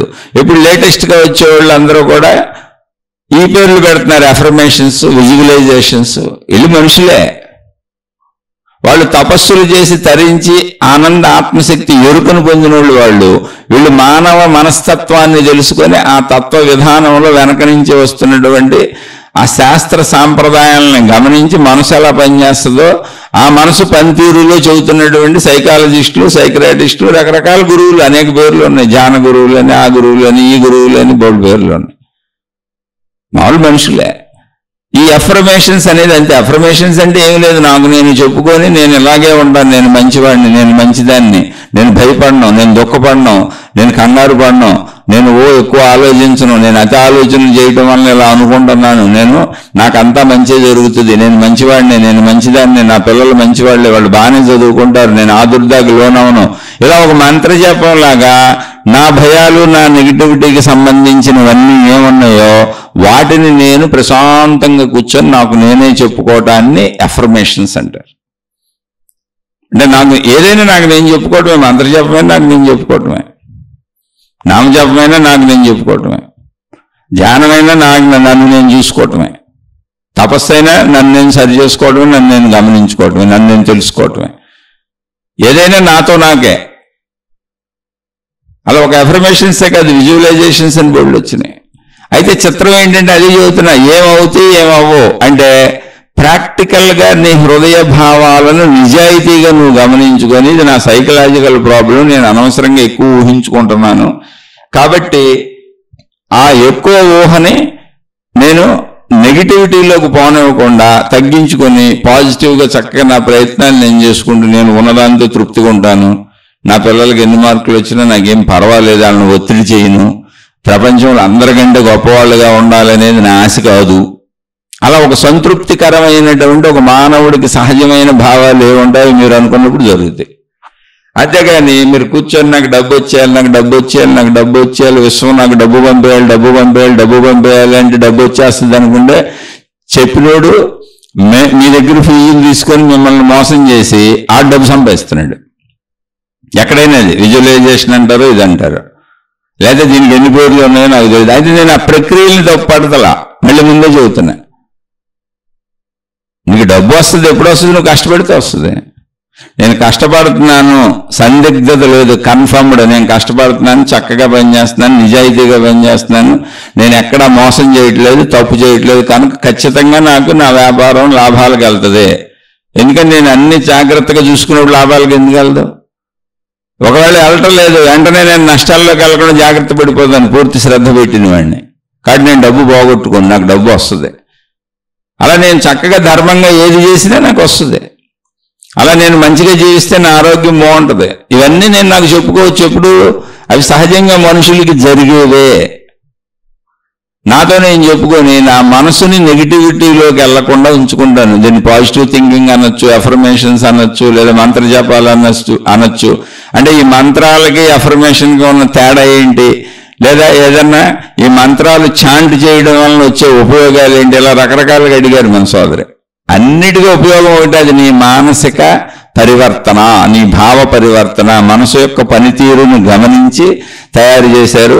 అయితే మంత్రాలు అన్నప్పుడు ఇవి తయారు చేయబడిన వేల లక్షల సంవత్సరాల వెనక నుంచి మంత్రాలు కానీ, నామజపాలు కానీ, భజనలు కానీ, భక్తి మార్గాలు కానీ, దైవానికి సంబంధించిన భక్తి మతపరమైనటువంటి విశ్వాసాలు కానీ, ఇవన్నీ వెనక నుంచి వస్తున్నాయి. ఇప్పుడు లేటెస్ట్గా వస్తున్నాయి అఫర్మేషన్స్ అని, విజువలైజేషన్స్ అని, ఇంకా బోల్డ్ పేర్లు పెట్టారు.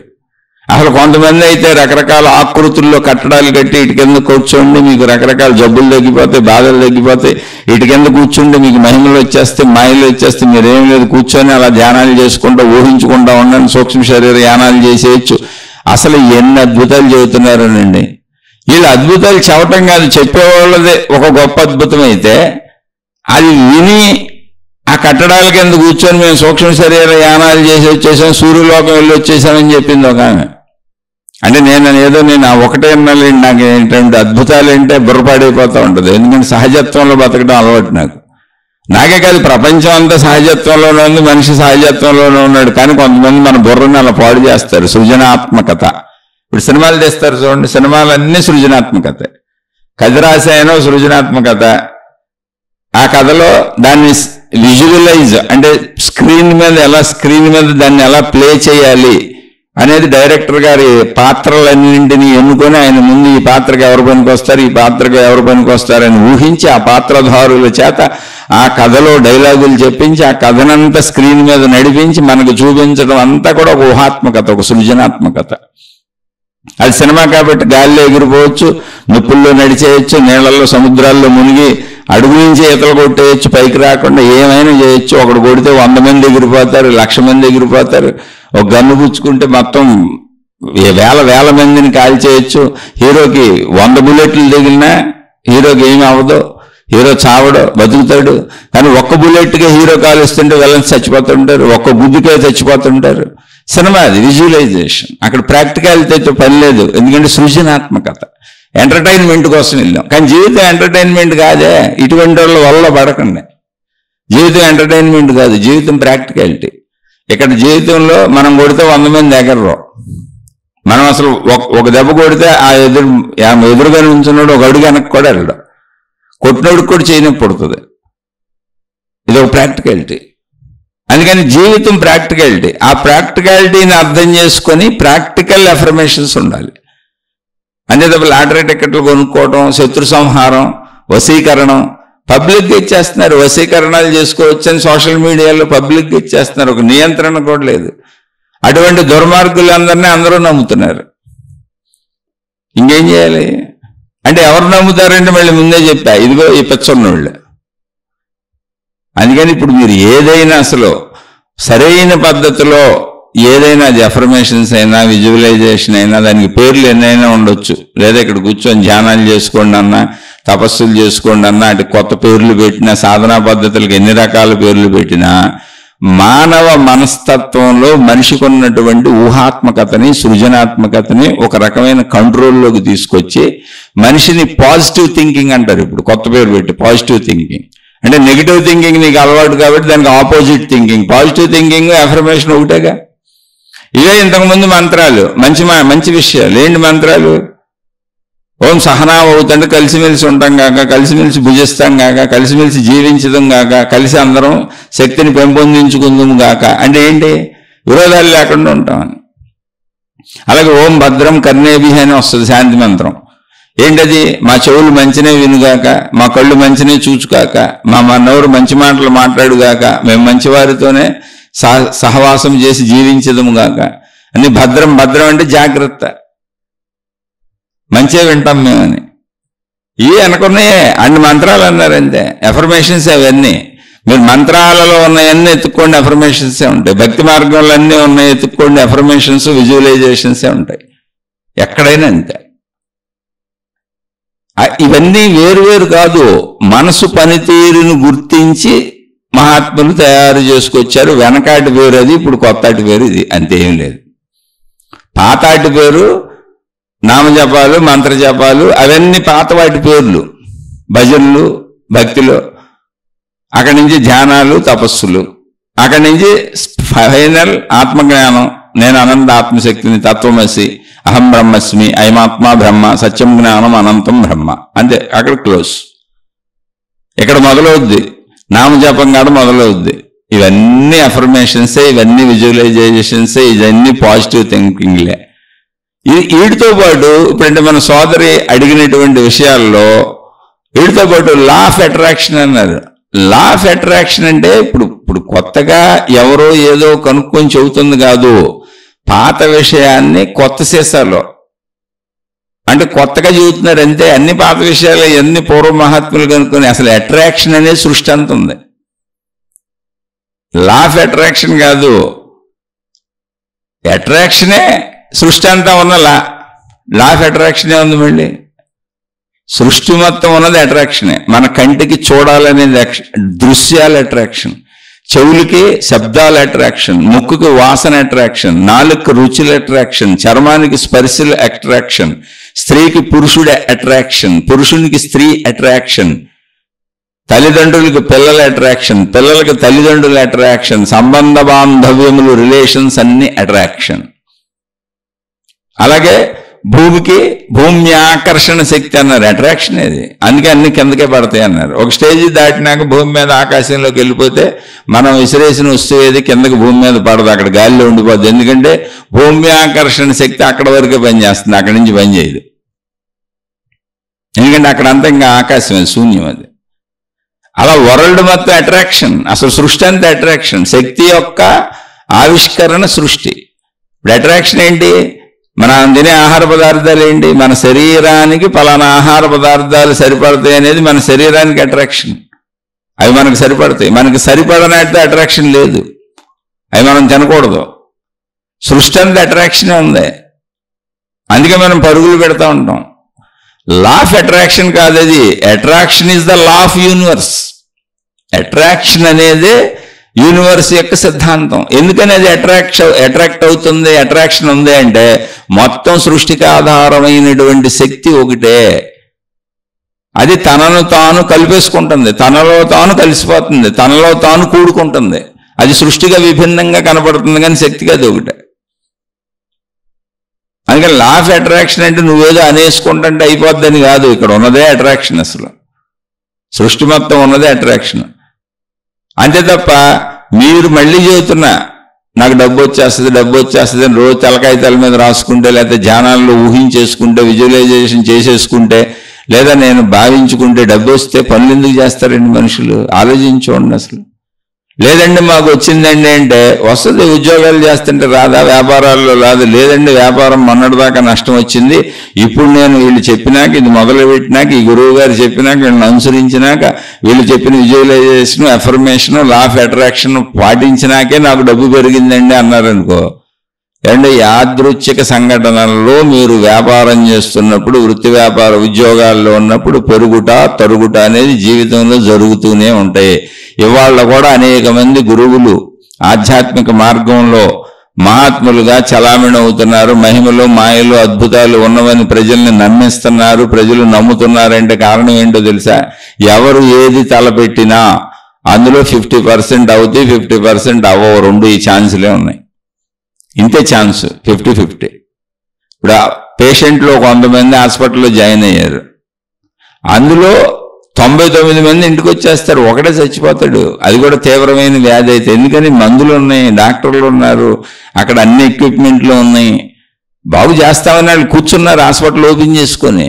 బాగు చేయలేని నయం కాని వ్యాధి అయితే పోతాడు, కానీ 99 మంది ఇంటికే వచ్చేస్తారు. ఇంటికి వచ్చిన వాళ్ళందరూ తాయెత్తు మహిమ, తావీజు మహిమ, గురు మహిమ, దైవ మహిమ అంటూ ఉంటారు. కాదు నాయన, నీ ఆయువు తీరలేదు. దైవ మహిమే అయితే, తాయెత్తు మహిమే అయితే, తావీజు మహిమే అయితే, నువ్వు కట్టుకున్న తాడు మహిమే అయితే, నీ యంత్రం మహిమ అయితే, నీ తంత్రం మహిమ అయితే, నీ మంత్రం మహిమ అయితే, నీ దేవ మహిమ అయితే, నీ మత మహిమ అయితే నేను ఎవరిని కించపరచట్లా. వాస్తవ సత్యాన్ని వాస్తవంగా అర్థం చేసుకోండి అని చెబుతున్నా. నీ గురు మహిమే అయితే చావకుండా ఒక్కడిని ఉంచుకోనండి. ఇక్కడ అసలు చెప్పిన వాళ్ళు ఉంటున్నారా? మహిమలు చేసేవాళ్ళు చావకుండా ఉంటారా? శరీరం వదలకుండా ఉంటారా?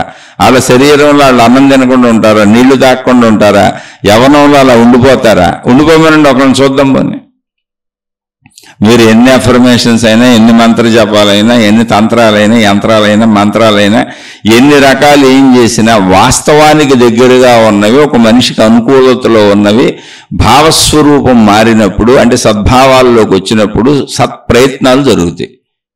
అనవసర భయాల్లో, అనవసర ఆందోళనలో ఉన్నవాళ్ళు ప్రయత్నాలు కూడా సరిగ్గా చేయలేరు. ఒకటి భయపడుతూ, ఇప్పుడు ఏదో హాస్పిటల్లో యాక్సిడెంట్ అయింది, మీ వాళ్ళు హాస్పిటల్లో జాయిన్ అయ్యారు అని ఎవరో చెప్పారు, త్వరగా వచ్చేసేయండి అని చెప్పారు. వీళ్ళెళ్ళు ఓ 10 కిలోమీటర్ల దూరంలో ఉంది, అమ్మో ఇప్పుడు మా వాడికి హాస్పిటల్లో జాయిన్ అయిపోయాడు, ఇప్పుడు నేను అర్జెంటుగా వెళ్ళిపోవాలని ఇంట్లోంచి బండి ఆందోళనతో, కంగారుతో, ఆదుర్దాతో మా వాడికి ఏమైపోద్దో అని తోలుకుంటా ఎడాపెడా స్పీడ్గా తోలుకుంటా వెళ్ళి గుద్దేసి వీడు కూడా హాస్పిటల్లో జాయిన్ అయిపోతాడు. అక్కడ ఏం చేయాలి? ఇప్పుడు రోడ్డు మీద వెళ్ళే ధర్మం రోడ్డు మీద ధర్మమే, అది ఎంత సమస్య అయినా.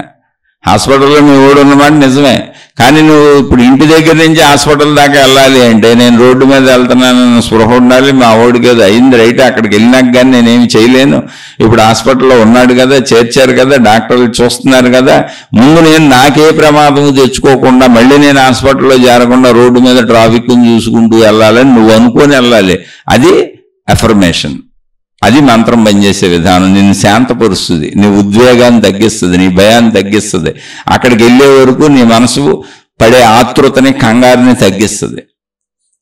అలా ఉపయోగపడుతుంది నీకు, అలా ఉపయోగపరుచుకోవాలి. అది విఘ్నత. జ్ఞానం ఉంటే అలా నీకు నువ్వు మామూలుగా కూడా ఉండొచ్చు, మామూలుగా చెప్పుకోవచ్చు. నువ్వు అలా మామూలుగా ఉండలేని స్థితిలో చెప్పుకోమని వాళ్ళు చెబుతున్నారు అంతే. సైకాలజీలో సైకలాజికల్ ప్రాబ్లమ్స్ వచ్చిన వాళ్ళకి ముందు మెడిసిన్స్ ఎవరు, అందరికీ అక్కర్లు. అసలు సైకాలజిస్టులు కూర్చోబెట్టి కౌన్సిలింగ్లని మాట్లాడతారు. కౌన్సిలింగ్ అంటే ఏమి లేదు, మాట్లాడటమే, జస్ట్ మాట్లాడటమే. వాళ్ళు చెప్పినవన్నీ అంటారు, వీళ్ళు చెప్పదలుచుకునే వాళ్ళకి చెబుతారు, మళ్ళీ ఇంకోసారి రమ్మంటారు, ఇలా ఆలోచించుకోండి అంటారు, చెబుతారు. కౌన్సిలింగ్ అంటే అంతే, జస్ట్ మాట్లాడుకోవటం. పేషెంట్ డాక్టర్ మాట్లాడుకుంటూ ఉంటారు, డాక్టర్ సలహాలు సూచనలు ఇస్తూ ఉంటాడు. అలా అనేక సార్లు అనేక సిట్టింగ్ అంటే ఒకసారి కలిసి మాట్లాడుకునేదాన్ని ఒక సిట్టింగ్ అంటారు. అనేక సిట్టింగులు కూర్చున్నాక మందులతో అవసరం లేకుండా వాళ్ళు మామూలు వాళ్ళు అయిపోతారు. కాదు, కొంచెం ఎక్కువ తీవ్రమైనటువంటి మానసిక ఉద్వేగాలకు లోనైపోయి ఎన్ని చెబుతున్నా ఆ భయంలోంచి బయటకు రాని వాళ్ళకి కొన్ని టాబ్లెట్లు ఇస్తారు, అంటే కెమికల్ కాంబినేషన్ ఇస్తారు.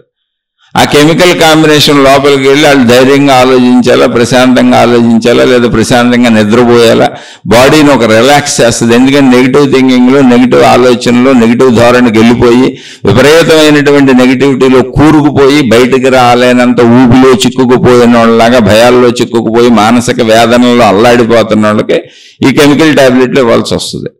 అవి వాళ్ళని కొద్ది కొద్దిగా కెమికల్స్ రిలీజ్ అయ్యి మంచి హార్మోన్స్ని రిలీజ్ చేసి వాళ్ళల్లో ఒక ధైర్యము, ఒక హాయి, ఒక సంతృప్తి వచ్చేటువంటి హార్మోన్స్ని ఆ టాబ్లెట్లలో ఉంటాయి. అవి వాళ్ళని కొంచెం హాయిగా నిద్రపోయేలా, ప్రశాంతంగా ఉండేలా, మనసును శాంతపరిచేలా చేసి కొన్నాళ్ళకి నిదానంగా అటు కౌన్సిలింగ్లతో, ఈ టాబ్లెట్ల సహాయంతో బయటకు తీసుకొస్తారు.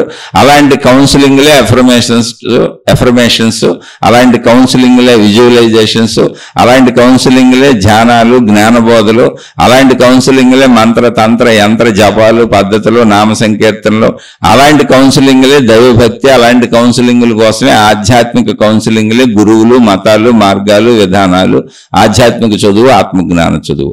ఆ కౌన్సిలింగ్ ఎవరికి ఏ స్థాయిలో పనిచేస్తుంది అనేది నువ్వు మానసిక స్థితిగతుల్లో ఎంత కూరుకుపోయావు అనే దాని మీద ఆధారపడి ఉంటుంది. జాగ్రత్తగా ఇది ఎవరికి వాళ్ళు అర్థం చేసుకోవాలి.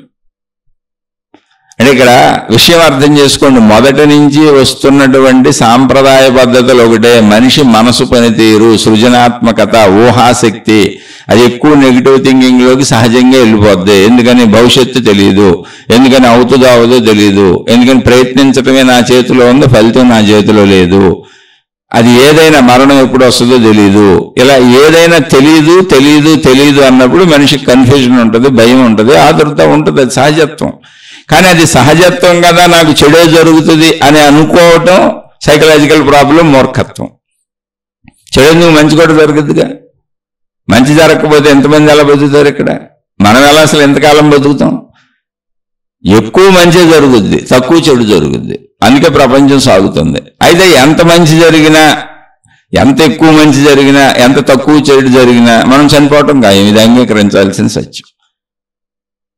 ఆ సత్యాన్ని అంగీకరించాల్సిందే. ఆ సత్యాన్ని నీ అఫర్మేషన్స్ కానీ, నీ మంత్రతంత్ర యంత్ర జపాలు కానీ, దేవుడు కానీ, నీ గురువు కానీ, నీ మతం కానీ నీ చావునైతే ఆపలేవు. జాతస్య మరణం ధ్రువం. ఆపుతామన్న వాళ్ళు కూడా చచ్చిపోతారు. కాకపోతే ఏంటంటే కొంతమంది ఈ మనిషిలో ఉన్నటువంటి బలహీనతల్ని, అంటే డబ్బు పిచ్చి, ఈ రక్షణ, నిరంతరం నా వాళ్ళు గొప్పోళ్ళు అయిపోవాలి, నేను కష్టపడకుండా అన్నీ వచ్చేయాలి, మాకు బాధలు రాకూడదు, మేము ఎదిగిపోవాలి అనేటువంటి ఒక మానవ బలహీనతను ఆధారంగా చేసుకొని మాయలు, మహిమలు, ఈ అద్భుతాలు అనేవి సృష్టించి దేవుడి పేరు మీద, మతం పేరు మీద, మార్గం పేరు మీద ఇటువంటి మూఢనమ్మకాలని, మూఢుల్ని నమ్మిస్తున్నారు. మూఢులు అంటే ఏంటి? వివేకంతో ఆలోచించిన వాళ్ళు. నువ్వు ఎన్ని లక్షల కోట్ల సార్లైనా అనుకో, నాకు ఈర్ష్య ఉంది, నాకు ద్వేషం ఉంది, నా ఎదురింటోడు చచ్చిపోవాలి, నా పక్కింటోడు చచ్చిపోవాలి, నాకు ద్వేషం ఉన్న వాళ్ళందరూ చచ్చిపోవాలి అనుకో. ఎందుకంటే ఇలాంటి దుర్మార్గుడు ఒకటి నాకు తెలుసు. వాళ్ళు స్నేహితులు. ఒక స్నేహితుడు బాగా క్లోజ్గా కలిసి తిరిగే స్నేహితులు వాళ్ళు.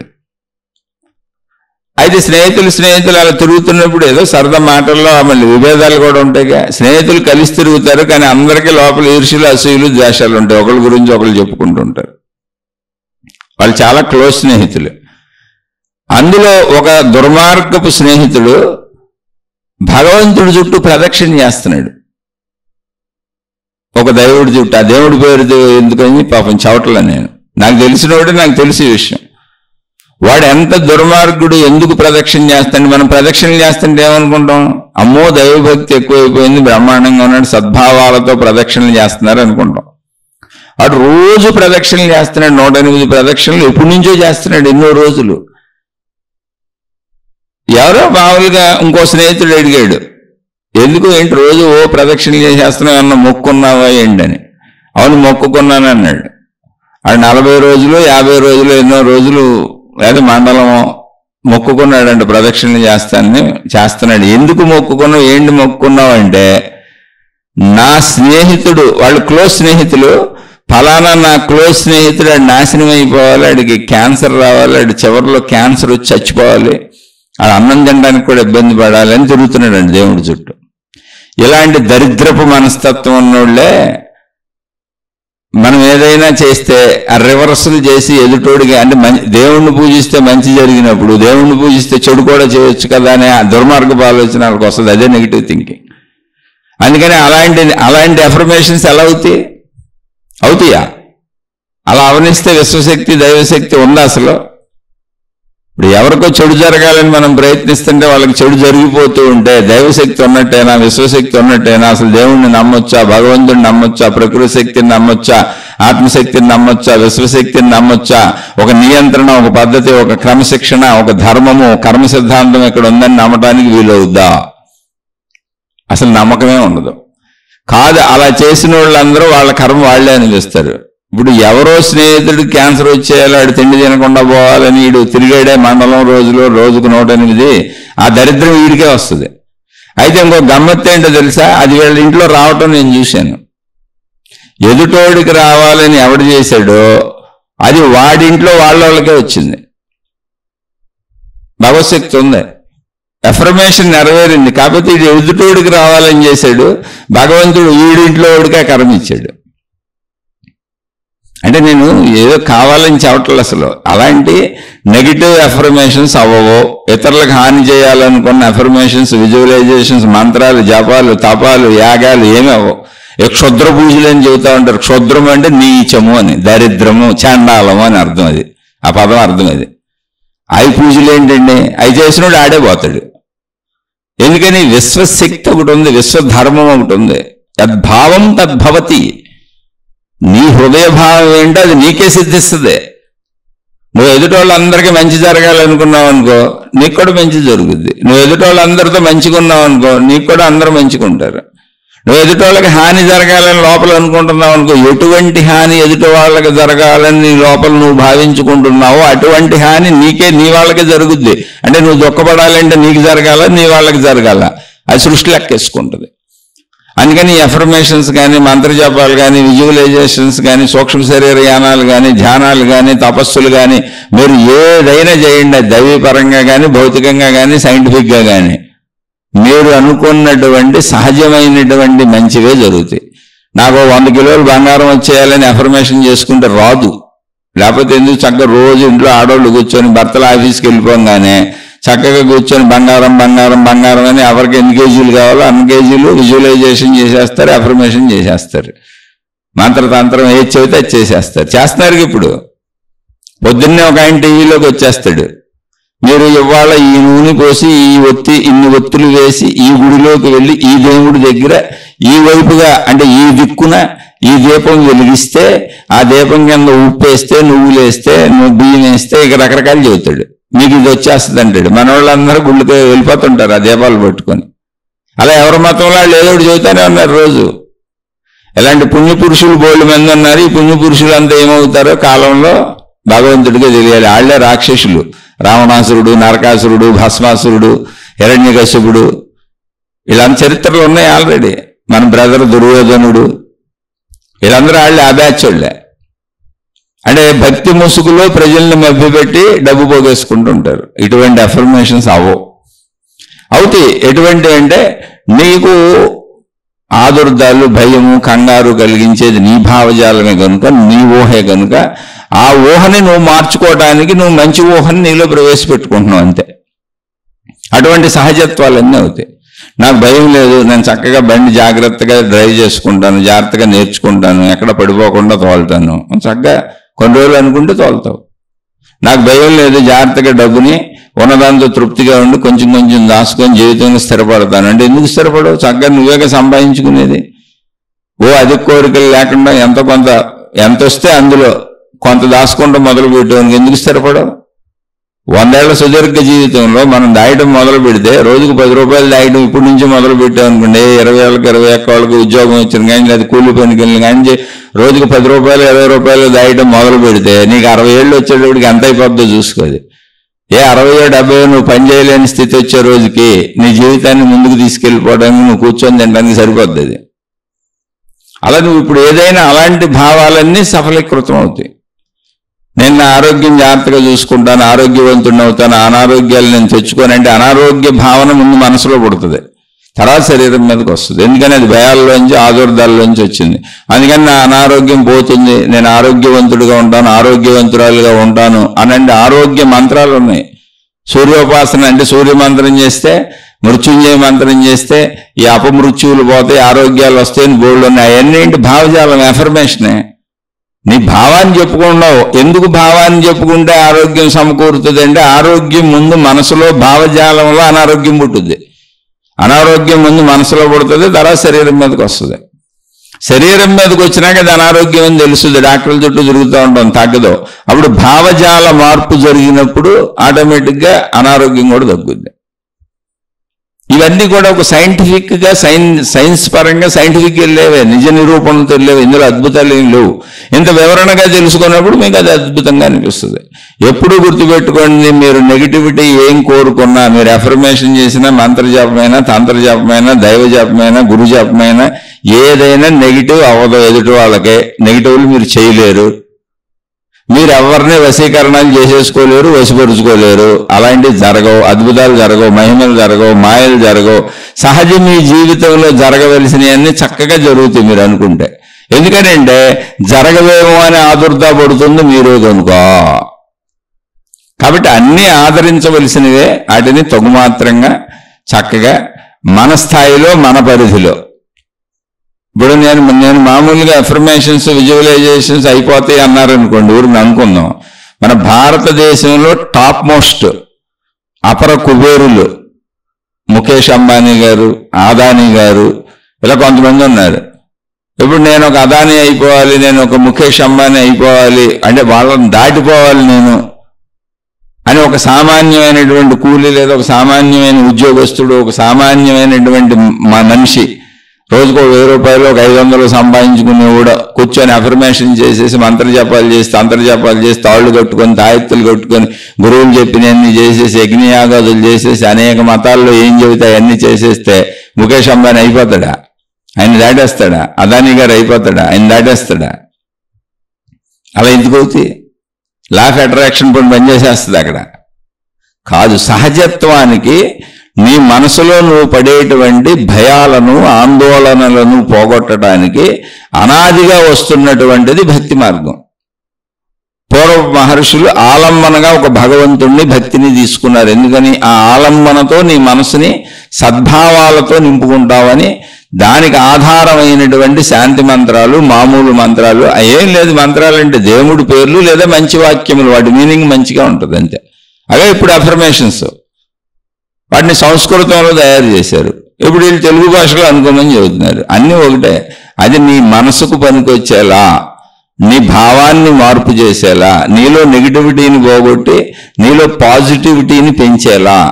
అవి కూడా సహజత్వమైనవి మాత్రమే అవుతాయి. మిగిలినవి ఏది అవవో. మీరు అటువంటి భ్రమలకు అస్సలు లోను కావద్దు. అలా భ్రమలకు గురి చేసే వాళ్ళ వైపు అసలు మీరు ప్రయాణించొద్దు. ప్రయాణించారంటేనే మీరు ఆశపరులు, దురాశపరులు, కష్టపడకుండా ఏదో పొందేయాలనుకుంటున్నారు. కాదు, కేవలము సైకాలజిస్టులు, సైకియాట్రిస్టులు ఒక మానసికమైనటువంటి భావజాలంలో కూరుకుపోయిన వాళ్ళని తమ యొక్క కౌన్సిలింగ్లతో, తమ యొక్క వైద్యంతో ఎలా బయటికి తీసుకొస్తారో అలా నెగిటివ్ భావాలలో చిక్కుకుపోయిన వాళ్ళని, నెగిటివ్ భావాలతో ఒత్తిడికి, స్ట్రెస్కి, కంగారుకి, ఆదుర్దాకి, ఒక భయభ్రాంతులకు లోనవుతున్న వాళ్ళని అఫర్మేషన్స్తో లేదా లా ఆఫ్ అట్రాక్షన్స్తో లేదా భక్తి మార్గాల్లో, దైవ మార్గాల్లో, ధ్యాన మార్గాల్లో, తపో మార్గాల్లో, సాధనా మార్గాలలో, గురు బోధలతో, జ్ఞాన బోధలతో వాళ్ళ మనసుని సద్బుద్ధిలోకి, సత్ప్రవర్తనలోకి, అంటే ఒక పాజిటివిటీలోకి తీసుకురావడానికి చేస్తున్న ప్రయత్నం అది. అలా అయితే అవుతుంది. సహజత్వంలో అన్నీ అవుతాయి. నేను నా భార్యతో చక్కగా ఉంటాను. భార్యాభర్తలు గొడవలు పడతారు అనుకోండి. మేము ఇప్పుడు మా కుటుంబంలో గొడవలు పడము. నా భార్యతో చక్కగా ఉంటాను, నా భర్తతో చక్కగా ఉంటాను, నా పిల్లల్ని నేనేమి అనను. నాకు తెలియక ఇది వరకు నేను అందరి మీద ఆవేశపడిపోయేవాడిని, నేనే యజమాని, నేను అందరినీ రాసి రంపాన్ని పెట్టేవాడిని. లేదు, ఇప్పుడు అలా చెయ్యను, నేను చక్కగా ఉంటానని నీకు నువ్వు చెప్పుకుంటూ ఉండేది నువ్వే కదా, ఉంటుంది నువ్వే కదా. ఖచ్చితంగా మారుతావు. వాళ్ళకైతే రేపు కాకపోతే వెళ్ళండి 100 సార్లకు 1000 సార్లకి 1,00,000 సార్లకు మారుతావు. అందుకే మనం ఈ శీర్షికలు చెప్పుకుంటుంది కూడా. కానీ అది ప్రాక్టికల్గా ఉండాలి. పిచ్చెక్కినోడు తంతులాగా ఉండకూడదు. ఏ విషయంలోనూ పిచ్చెక్కించుకోకూడదు. ఇక్కడ పిచ్చిలేమి లేవు. ఎందుకంటే మహిమలు లేవు, మాయలు లేవు, అద్భుతాలు అసలు లేవు. ఆ పిచ్చిల్లో పడకండి. సహజత్వమే ఉంది. నువ్వు కష్టపడకుండా డబ్బు రాదు, నువ్వు ప్రయత్నించకుండా నీకేమీ రాదు, నువ్వు చదవకుండా నీకు చదువు రాదు. ఏదైనా నువ్వు చేస్తేనే అది వస్తుంది. అందుకని అనవసర భయాలు, ఆదుర్దాలు, కంగారులు పోగొట్టుకోవడానికి ఇవన్నీ పనికొస్తాయి. అది కూడా మనసుకు మాత్రమే. ఇదొక సైకలాజికల్ స్టడీ లాంటిది. ఆ సైకలాజికల్ స్టడీని అనేక రూపాలలో, భక్తి మార్గ రూపాలలో, జ్ఞాన మార్గ రూపాలలో అనేక రకాలుగా నీ మనసుని స్థిరపరిచి ధైర్యవంతురాలుగా ఒక సహజ జీవితాన్ని నువ్వు జీవించడానికి అనువుగా ఇవన్నీ ఏర్పాటు చేయబడినాయి. వాటిని మీరు మీ ఇష్టం వచ్చినట్టు వినియోగించుకుంటాం. మేము కష్టపడకుండా డబ్బులు వచ్చేస్తాయి, మాకు పెళ్ళిళ్ళు అయిపోతాయి, మాకు పిల్లలు ఎదిగిపోతారు, మాకు అన్ని సమకూరిపోతాయి, విశ్వశక్తి, విశ్వం మాకు అన్ని ఇచ్చేస్తుంది అంటే అసలు విశ్వం కాదా? ఇప్పుడు మనకి శరీరం ఇచ్చింది విశ్వం కాదా? ఈ శరీరానికి అవసరమైన సమకూర్చింది విశ్వశక్తి కాదా? మనం పీల్చే గాలి విశ్వశక్తి కాదా? మనం తాగే నీరు విశ్వశక్తి కాదా? ఇప్పుడు ఇస్తుంది విశ్వం కాదా? ఇంకా కొత్తగా ఇచ్చేదేంటి నీకు? విశ్వశక్తి నియమాలకు భిన్నంగా నీకేమీ రాదు. విశ్వశక్తి నీకు ఏమేమి తెలిసిందో ఆల్రెడీ అవన్నీ ఇచ్చేసింది. కొత్తగా ఇవ్వడానికి ఏమీ లేదు. మిగిలిన నువ్వు ప్రయత్నించుకోవాలి. అందుకని సత్యాన్ని గుర్తించండి, ప్రాక్టికల్గా ఉండండి, సహజంగా ఉండండి. అలాని ఇవి నడుపుతున్న వాళ్ళు ఎవరో చెడుని కానీ ఇవి చెడుని కానీ నేను అసలు చెప్పట్లే. ఇందులో పిచ్చిలు ఎక్కించుకొని మీకు పిచ్చిలు ఎక్కించేవాళ్ళు కొంతమంది ఉంటారు. వాళ్ళని నమ్మకండి. సింపుల్ డబ్బులు తీసుకొని చెప్పేవాళ్ళని ఎవరిని నమ్మకండి అసలు. అంతే. డబ్బులు తీసుకొని డబ్బుతో సంబంధం పెట్టుకు చెప్పేవాళ్ళని ఎవరిని నమ్మకండి. ఎందుకంటే ఫీజులు తీసుకు చెప్పేవాడు ఆడే అఫర్మేషన్ చేసుకోవచ్చుగా, ఆడికి డబ్బు వస్తుందని. మీకు అఫర్మేషన్ నేర్పి డబ్బులు తీసుకోవటం ఎందుకు? అలాగే ధ్యానం చేస్తే ఏదో అయిపోద్దని వాడు ఆడే ధ్యానం చేసి అన్ని సాధించుకోవచ్చుగా. ధ్యానం చెప్పి మళ్ళీ నీ దగ్గర డబ్బులు తీసుకోవటం ఎందుకు? అలా డబ్బులు తీసుకునే వాళ్ళు ఎవరైనా మీకు ఇది వస్తుంది, మీకు ఇది జరుగుద్ది, మీకు ఈ మహిమ జరుగుద్ది, అద్భుతం జరుగుద్ది, మీరు లాభం పొందుతారని చెప్పేవాడు ఎవడైనా, అవి రంగురాళ్ళు, తాయెత్తులో, ఉంగరాలు ఏదైనా కానివ్వండి, వాడే అవన్నీ తగిలించేసుకొని డబ్బు పొందొచ్చు కదా. అంత సింపుల్గా మీరు ఎందుకు ఆలోచించలేకపోతున్నారు? మీరెందుకు వాడిని నమ్మి డబ్బులు వాడికి ఫీజులు కట్టి వెళ్తున్నారు? అంటే వాడు డబ్బు సంపాదించుకుంటున్నాడు మీ బలహీనత మీద. మీకు బలహీనత ఉంది కాబట్టి, ఆశ అత్యాశ ఉంది కాబట్టి, ఆశ ఉన్నవాడు మోసపోతాడు. ఈ సూత్ర ప్రకారం మనం మోసపోతున్నాం. అలాంటి మోసాలు పోవద్దు. సహజంగా మనకు మనం మంచి చెప్పుకుందాం, సహజంగా మనం మంచిలో ఉంచుకుందాం, సహజంగా మనం ప్రాక్టికల్గా మంచి జీవితం జీవిద్దాం. అంతా మంచి జరుగుద్ది, అంతా మేలే జరుగుద్ది. మీకు మీ కుటుంబ సభ్యులకు మేలు చేకూరుగాక. మరొక కొత్త శీర్షికతో కలుసుకుందాం. మనం చెప్పుకుంటుంది కూడా కేవలం మంచి కోసమే. ఈ శీర్షికలు కూడా అందుకోసమే. మంచి విందాం, మంచి నేర్చుకుందాం, మంచిలో జీవిద్దాం, మంచిగా జీవిద్దాం, మంచితో జీవిద్దాం, అందరికీ మంచిని పంచుతూ మంచిని పెంచుతూ జీవించే ప్రయత్నం చేద్దాం. అందుకే ఈ శీర్షికలు. అలా జీవించడం అనేది సహజ ప్రక్రియ. అది మనుషులందరూ మంచిగానే ఉండాలి. మనం జంతువులు కాదు, చెడుగా ఉండకూడదు. క్రూర జంతువులు సాధు జంతువులను పీక్కు తిన్నట్టు మనుషులు ఇంకో మనిషిని పీక్కు తినకూడదు. ఎవరిని మోసం చేయకూడదు, అన్యాయం చేయకూడదు, అక్రమం చేయకూడదు. మన మనుషులు బుద్ధి ఉంది, విచక్షణ ఉంది, జ్ఞానం ఉంది, సహాయాలు చేయాలి, ప్రేమలు పెంచుకోవాలి, ప్రేమలు పంచుకోవాలి, ఒకరికొకరు సహకరించుకోవాలి. అంతే తప్ప దుర్మార్గత్వంగా జంతువులా ఉండకూడదు. కాబట్టి మంచిగా జీవిద్దాం, చెప్పుకుందాం. మనకు ఆ జ్ఞానం ఉంది, అందుకని ఆ జ్ఞానాన్ని చెప్పుకుంటున్నాం. ఒకవేళ చెడు ఉంటే పోగొట్టుకుందాం, జంతు లక్షణాలు ఉంటే పోగొట్టుకుందాం. మనం మనుషులుగా జ్ఞానాన్ని పెంచుకు బతుకుదామని చెప్పుకుంటున్నాం. అదే ఇన్ని రూపాల్లో చెప్పారు. అంతే. అది ఒక మానసిక సంబంధితమైన విషయాన్ని అనేక మంది అనేక రకాలుగా చెప్పుకొచ్చారు. అన్నీ ఒకటే, అన్నీ వెళుతున్న దారి ఒకటే. చెబుతున్న విధానాలు వేరుగా ఉండొచ్చు. అదే మన మనసు, మన భావం, సద్భావంలోకి ప్రయాణించటం. శుభమస్తు. మరలా మరొక కొత్త శీర్షికతో కలుసుకుందాం. మీకు మీ కుటుంబ సభ్యులకు మేలు చేకూరుగాక. నేను చెప్పే విషయాలు మీకు అర్థమైతే, మీకు నచ్చితే మీ జీవితంలో మీరు ఆచరించుకోండి. అత్యాశలకు పోకండి, దురాశలకు పోకండి, మహిమలు మాయలు వెంటపడకండి, అద్భుతాలు వెంటపడకండి. అవి ఉండవు, లేవు, మీరు మోసపోతారు. కాదు అవన్నీ ఉన్నాయి, నిజం, నువ్వేదో నీకు తోచించి చెప్పేస్తున్నావు అనేవాళ్ళు కూడా కొంతమంది ఉన్నారు. కాబట్టి అటువంటి వాళ్ళు దయించిన వినకండి. నేను ఎవరిని పాడు చేయాలని అసలు చెప్పట్లేదు. ఎందుకంటే ఎవరు వింటున్నారో కూడా నాకు తెలియదు, నేనెవరో కూడా అసలు ఎవరికీ తెలియదు. నేను ఎవరి దగ్గర ఎటువంటి ఫీజులు తీసుకోవట్లేదు, నేను ఎవరికి ఏ ఫీజులు తీసుకొని చెప్పట్లేదు. అసలు నా వినేవాళ్ళు తెలియదు, నేనెవరో ఎవరికి తెలియదు. ఎప్పటికీ నేను ఇలాగే చెబుతాను. ఇందులో మంచి ఉంటే తీసుకోండి. అలా మంచి తీసుకొని ఆచరించుకుంటున్న వాళ్ళు సందేహాలు వస్తే అడగండి, చెబుతాను. నేను వాళ్ళకి మాత్రమే చెబుతున్నాను. మిగిలిన వాళ్ళు అసలు వినకండి. మీ మార్గం ఇది కాదు. మీకు నచ్చిన మార్గాల్లో మీరు వెళ్ళిపోండి. మీకు అద్భుతాలు నచ్చితే, మహిమలు నచ్చితే, మాయలు నచ్చితే, తాళ్ళు నచ్చితే, తాయెత్తులు నచ్చితే, రంగురాలు నచ్చితే, ఉంగరాలు నచ్చితే, మీకు ఏది నచ్చితే అందులో వెళ్ళిపోండి. ఎవరు వద్దన్నారు? ఎందుకు అనవసరంగా అంటున్నారు? ఇంత విశాల ప్రపంచంలో వేల లక్షల మంది అనేక విధానాల్లో అనేక మందిని నడుపుతూ ఉంటే అందులో పోండి. అసలు నాది వినేవాళ్ళే లేరు. ఏదో అతి కొద్ది మంది వింటారు. ఆ కొద్ది మందిలో కూడా ఆచరించే వాళ్ళు ఎంతమంది ఉంటారో అసలు నాకు తెలియదు. ఎవరు వింటున్నారో కూడా నాకు తెలియదు. ఎవరితో నాకు ఎటువంటి ప్రత్యక్ష పరిచయం లేదు. అసలు నేనెవరో మీకు తెలియదు. ఇంకా గొడవ ఉంది ఇందులో. నేను ఎప్పటికీ ఇలాగే చెబుతాను. ఎందుకంటే వ్యక్తి ప్రధానం కాదు, జ్ఞాన ప్రధానం. నిజంగా గురువులైన, మహాత్ములైన, దేవుళ్ళైన, అనేక మంది గ్రంథాలు రచించిన, అవి జ్ఞాన గ్రంథాలైన, మతాలైన, మనిషికి ఏం చేయడానికి వచ్చినాయి? జ్ఞానం చెప్పి మంచి చేయడానికి వచ్చింది. మంచి అన్న జ్ఞానం అన్న ఒకటేగా మాటల రూపంలో చెబుతారు. అంతేగా, సింపుల్. అంతేగా ఆళ్ళగా మహాత్ములు అంటున్నాం, ఆళ్ళ గురువులు అంటున్నాం, వాళ్ళ పేరు మీదేగా దేవుళ్ళని మన మార్గాలు ఏర్పరుచుకుంది. జ్ఞానబోధ కోసమే కదా.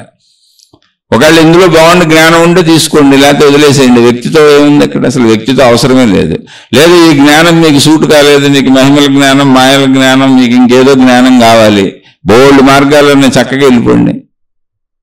ఎక్కడికి వచ్చి మీరు అనవసరంగా మీ బుర్రలు పాడు చేసుకొని మళ్ళీ నా బుర్ర పాడు చేసే ప్రయత్నం చేయకండి. అంటే నా బుర్ర నేను పాడు చేసుకొని, ఎందుకంటే ఎంత చెబుతున్న వాడికి ఎన్ని రకాల మనుషులు ఉంటారో కూడా తెలుసుగా. కాబట్టి మీ టైం వేస్ట్, వినకండి. ఇది వినేవాళ్ళు, ఇది అనుసరిస్తున్న వాళ్ళు తప్పకుండా మీకు సందేహం ఉంటే అడగండి. నాకు తెలిస్తే తప్పకుండా చెప్పే ప్రయత్నం చేస్తాను. మళ్ళీ చెబుతున్నా, నేను అతి సామాన్యుణ్ణి. నేను అనేక మంది మహాత్ముల దగ్గర విన్నా, తెలుసుకున్నా, చదివిన విషయాలను, వాటిలో మళ్ళీ నేను గ్రహించిన విషయాలను నా స్వల్ప బుద్ధితో నేను ఎంత గ్రహించానో నాకు తెలియదు. నేను చెప్పే వాటిలో తప్పులుంటే వదిలేయండి. అలా నేను గ్రహించిన విషయాలను నేను ఈ మార్గంలో శాంతియుతంగా, ప్రాక్టికల్గా నన్ను నేను నడుపుకుంటూ నేను ఒక మంచి విధానంలో జీవితం ఉన్నంతకాలం అనుకుని సాగుతున్న ఒక విద్యార్థిని నేను. అలా సాగుదామని నేను అనుకున్నటువంటి నేను గ్రహించిన విషయాలను మీతో పంచుకుంటున్నాను. మీరు కూడా అలా సాగాలనుకున్న వాళ్ళు ఇవి వినండి, సందేహాలు వస్తే అడగండి.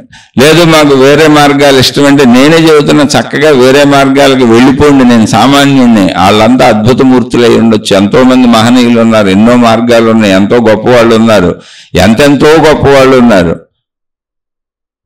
చక్కగా వాళ్ళని అనుసరించండి, వెళ్ళండి, ఆలోచించి చూడండి. శుభమస్తు. మరొక కొత్త శీర్షికతో కలుసుకుందాం.